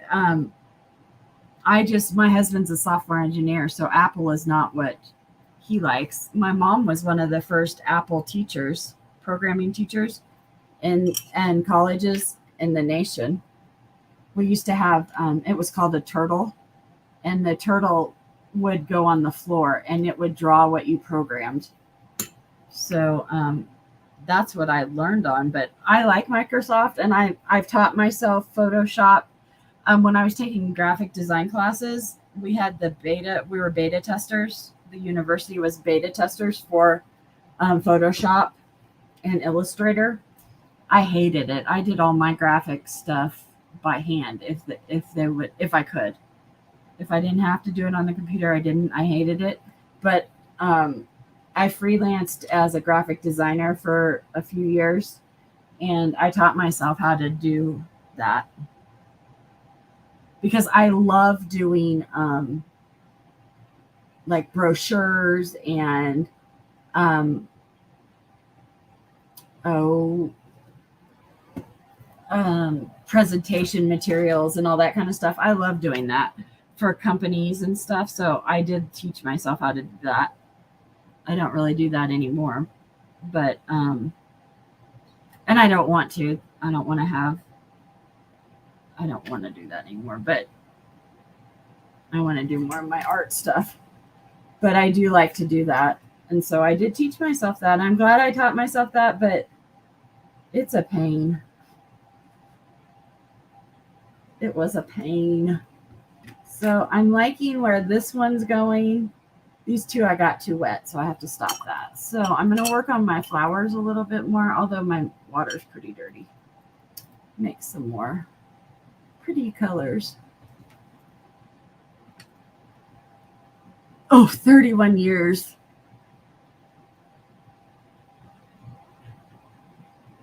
And raised your own kids? Yeah. Well, I did,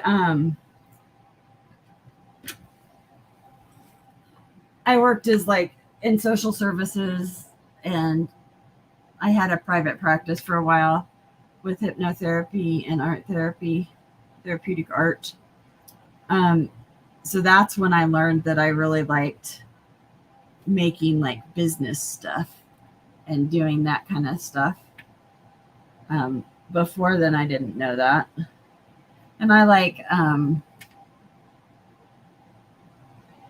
I started a couple different art programs for Alzheimer's and memory impaired. And then I opened up a geropsych unit with art therapy. So that's what I did. I did it for 25 years. Social services, art therapy, that kind of thing. And had a private practice in part of that time too. And then I taught at the Chinese Academy. Oh, look what I did right in the middle of that flower. I don't even know how it got there. I did that for a couple of years. And then COVID hit, and I started YouTube with my art 2 or 3 years before COVID hit. And then when it hit, I didn't do it anymore. I got sick with COVID too, though. That was part of it. And then I started doing designs and do-overs because I love making jewelry. I love beads, making jewelry, and doing my silversmithing.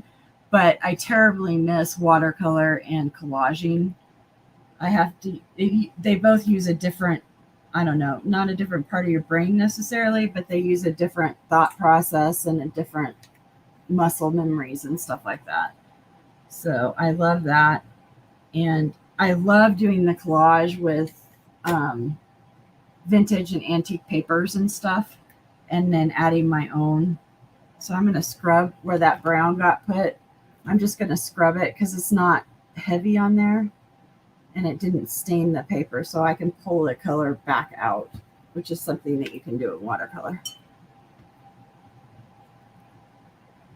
Yeah, and art therapy. Yeah, I have a degree in art therapy and a degree in psychology and a master's in psychology and divinity.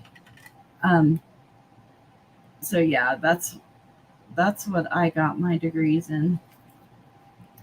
When you got at K-State, where I went in Manhattan, Kansas, the art therapy degree, it was new there. It had only been out a little bit, but you got to kind of build what you did with it. You got your psych degree and then you got your art degree, but you had to take so many. There was, I don't know, maybe 4 or 5 specific art therapy classes, but then you also had to take all your art classes. So I'm close to having degrees in like art therapy. I need like 5 classes to have a bachelor's in. Painting, I only need 1 more class to have, and that would have to either be in oils, acrylics, or watercolor. to finish up a degree in that. And then I'm really close. Art history was one of my favorites, that and painting. But I'm also really close to a design degree because I took like printmaking and graphic design and that stuff. So I don't need probably maybe 3 or 4 classes in that, and I'd have that as a degree. So I did take a couple teaching classes because they crossed over both psychology and art together, but I would have to go in and take quite a bit to get that. And actually, I don't really want to go back. I love learning. Like, I've always been a learner. I love that. But I don't want to necessarily go back and get a degree. I did see on something that they were doing an online master's in art for museum management and conservation. And I did take a couple classes with that. And I love that. I like going back in and working in old paintings and conserving them.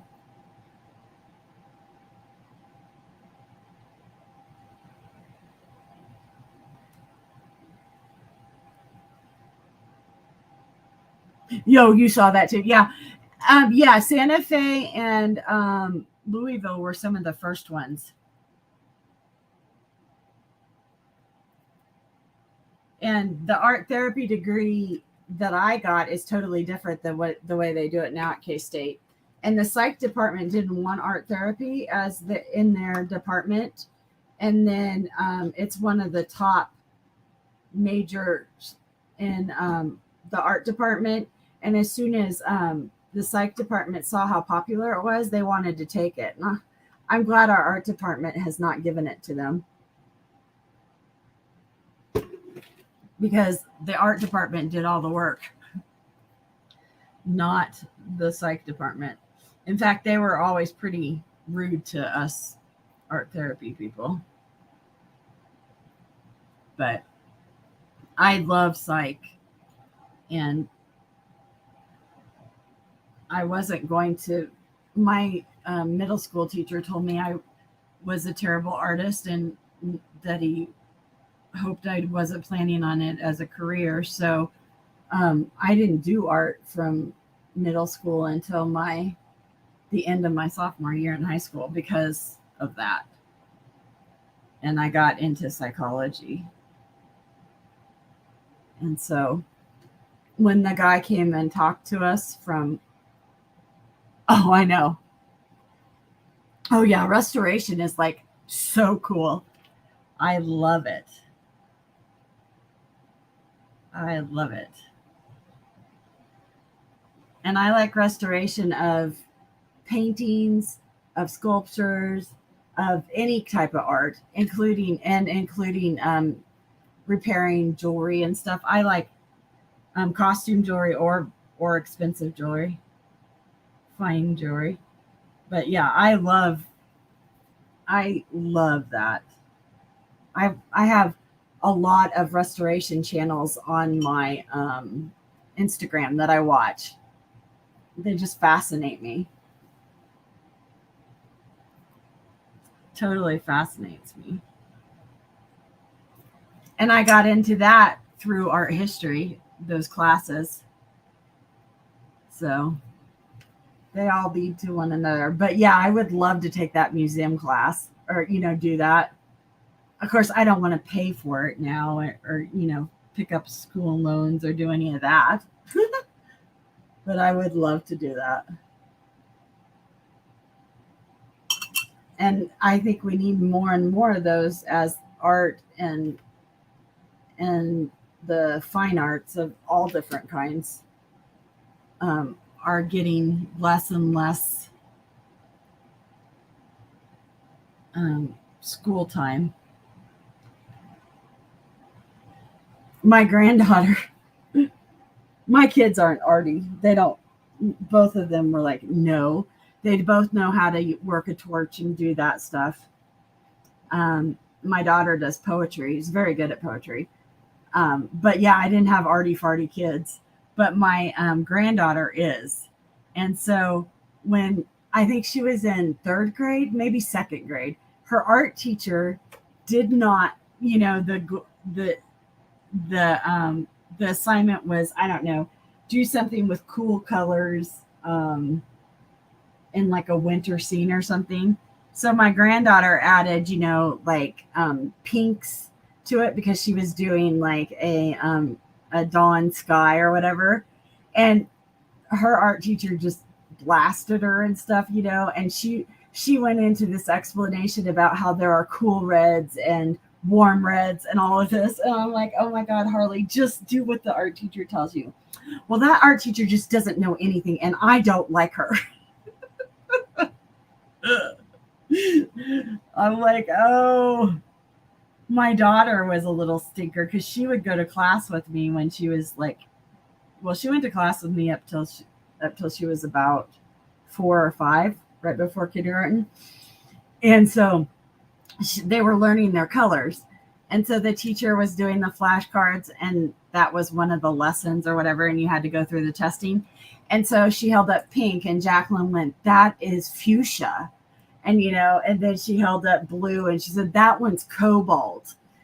She refused to just say red, pink, blue, whatever. Oh, I got a call from the teacher. I have to flunk her because she's not giving us accurate color names. I'm like, oh my God. My daughter and my granddaughter both too learned sign language because I learned that in middle school, and was a translator. And they will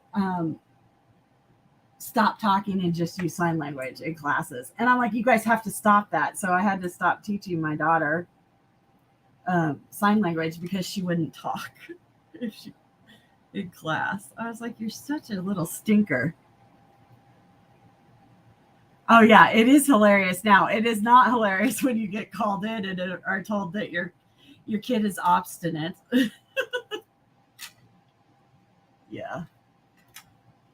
Oh, and Harley, what were they doing? They were painting or something, and they were using watercolors like prangs or whatever. And she told the teacher that she just couldn't get the looks and the techniques she wanted because they were using cheap watercolor. And I'm like, oh, I'm so sorry. She uses because I let her use my professional watercolor and all of my good stuff. I always have. Her daughter just cannot stand it because they go and buy stuff, and Harley's like, I want what grandma has. So yes, she's a little stinker, but she actually has a really good eye. I don't think that, they're into the anime and stuff. So I don't know. It'll be interesting to see that. And they teach anime in high school now. Here in Denver, I guess. And I'm like, I'm all for it. I don't have a problem. I'm not into anime or manga or whatever it is. I don't like it. I don't watch that kind of stuff. Never have been a cartoon fan, but I'm okay with teaching that as long as you're teaching them the actual art skills and the art techniques and processes that go with it. I don't have a problem with it. But if you're just letting them draw what they want to draw and you're not teaching them anything, I don't agree with that.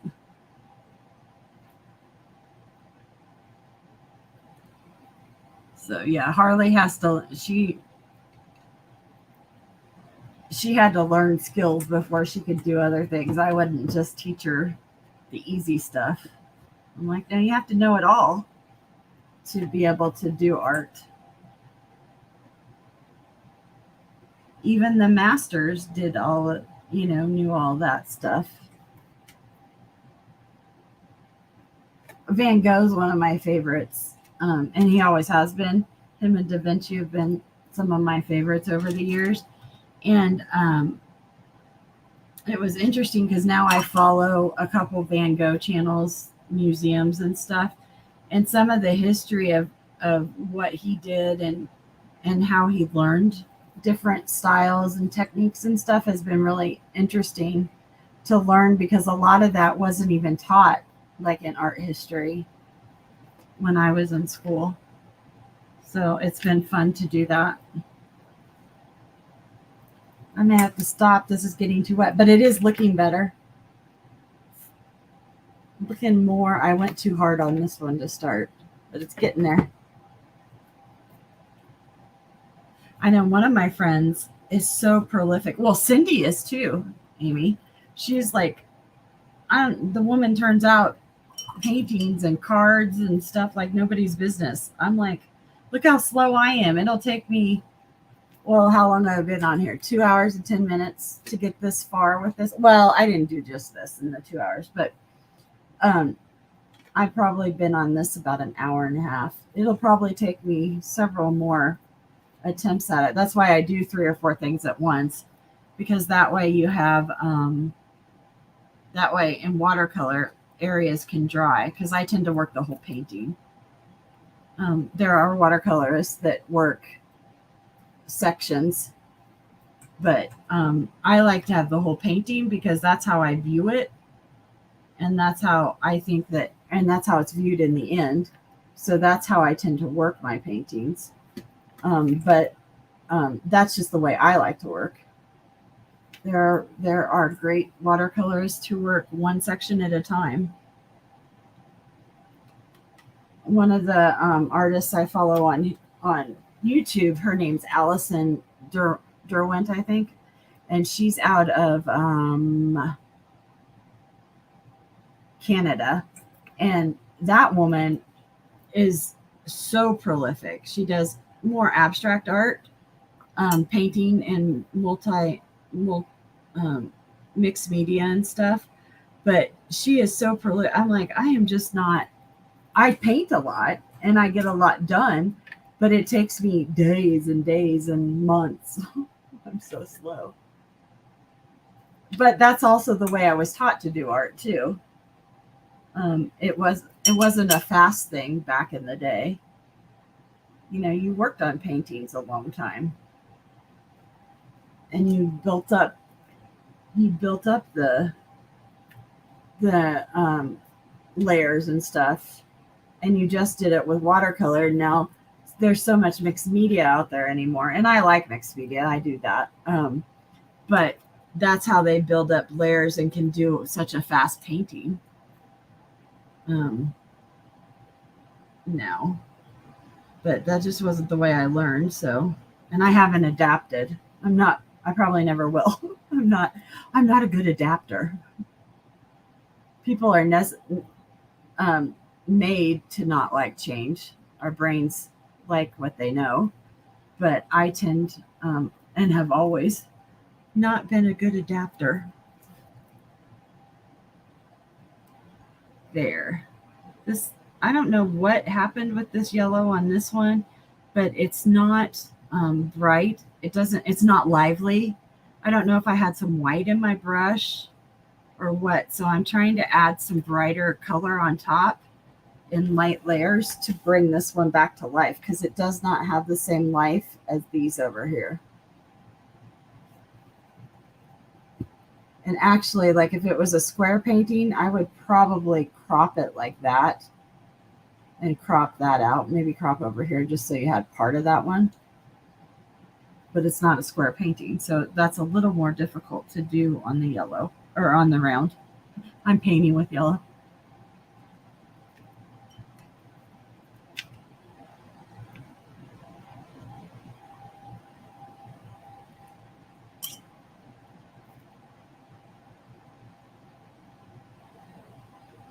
I have gotten quicker at making things. I can make earrings now faster. I didn't used to be fast at that either.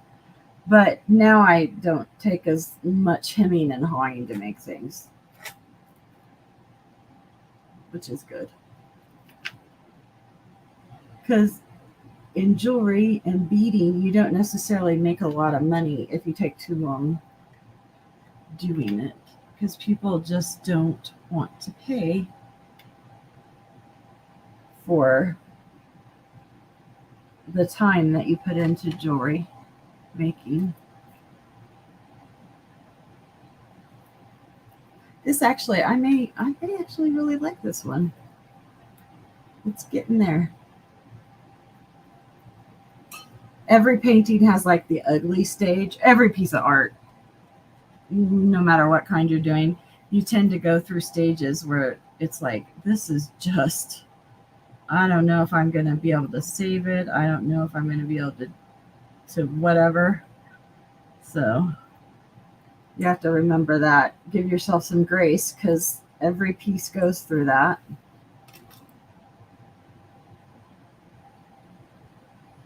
And I don't expect I used to expect every piece of art I did to be a sellable piece and to be worked out like that. But that's not how I approach it anymore. I approach it more now. I want to enjoy the process. And then if I'm lucky and I've done, it's turned out, then that's great. And in art therapy, it's all about the process, not the end. So, and that was always something I always had trouble with because people want to have something nice to take home and show or whatever. So you learn to make things that are easier for people to do or that are more fail-safe, so it'll turn out. But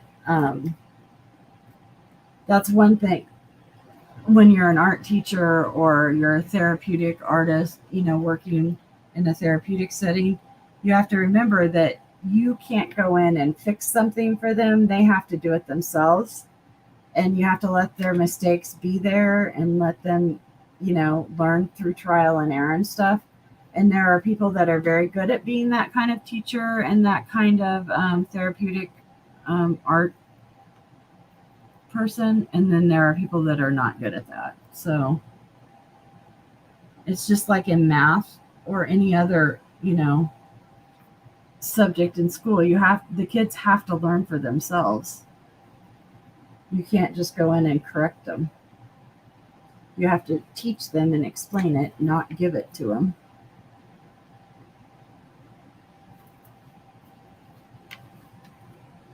Yeah, this one over here just isn't working for me. I don't know.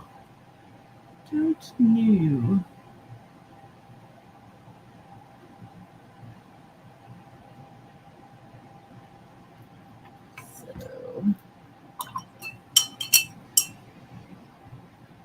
I'm going to go back in and work on the leaves a little bit more. I wish I had, I don't think any of my paintbrushes. Oh, is this one? Nope.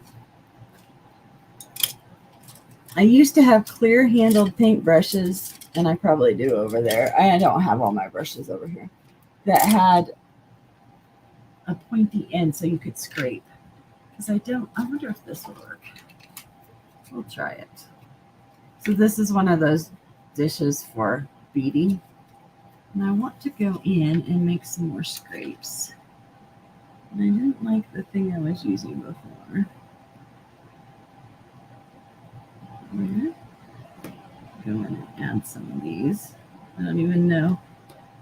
That is one thing when you're doing scraping, you don't necessarily aren't able to see what the final result's going to be.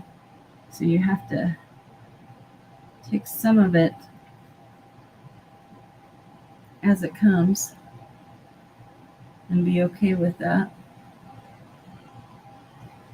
Okay, so I did these over here. Oops.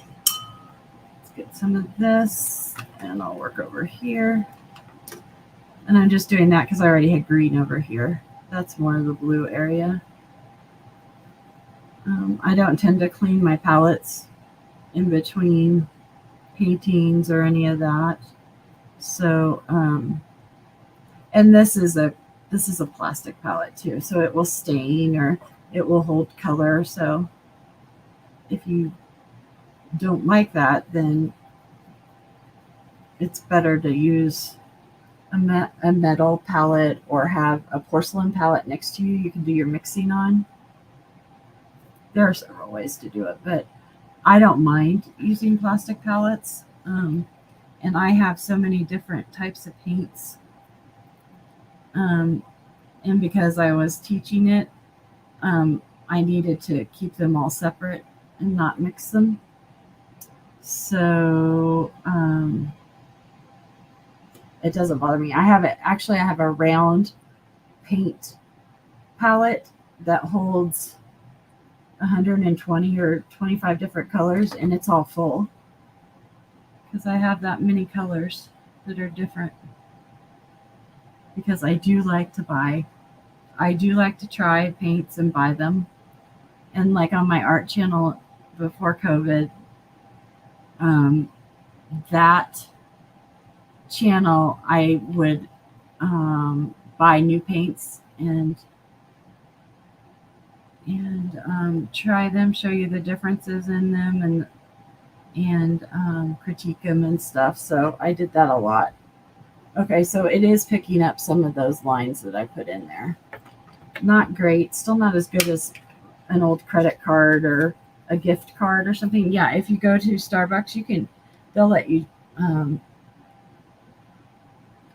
take a gift card even if you don't load it, or you could get them other places. And those work really well. That's usually what I use, but I don't know where mine is. It's probably over there I have like 4 or 5 different sets of brushes. Yeah, see, there just wasn't enough. I didn't press hard enough. I have 4 or 5 different brush holders,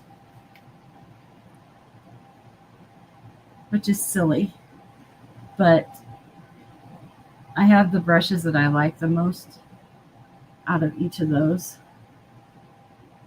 And then I usually keep them in like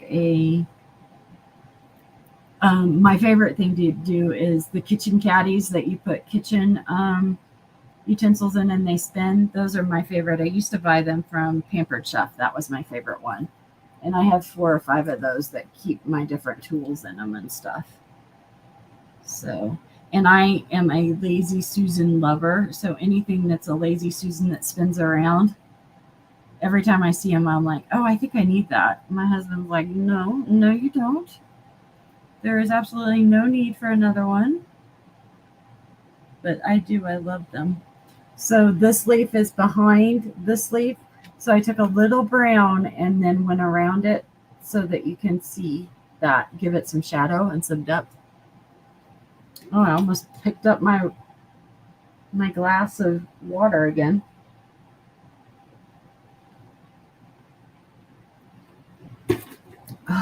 Oh, it is getting late. It's 11:52. I'm getting tired.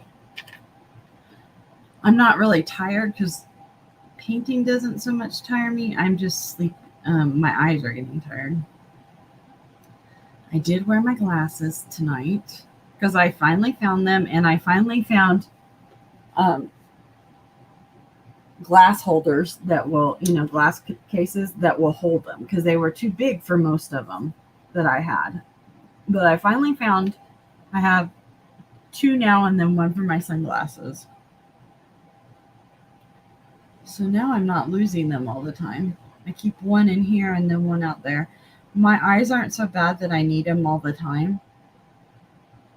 And I didn't wear glasses as a kid, so I take them off a lot of times. My granddaughter, she has to wear glasses. Her dad and her both have really bad eyes. Her dad was legally blind, and by the time he'd been in the military a little bit, and so they gave him LASIK, but he's had eye trouble his whole life, and Harley's is pretty bad. And so she's always like, how come you're not wearing your glasses? I'm like, well, because I really see okay without them. It's just a little blurry in the distance. And as long as I have a good light source, I don't really need them for reading yet, which I'm thankful for. My husband he needs them for reading really bad. So, and I have the progression type ones. So they,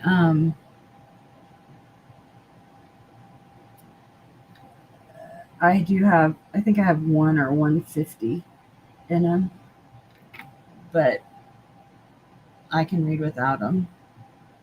Just okay. I don't like the shape of this one down here. This shape right here isn't following, so I'm trying to fix that.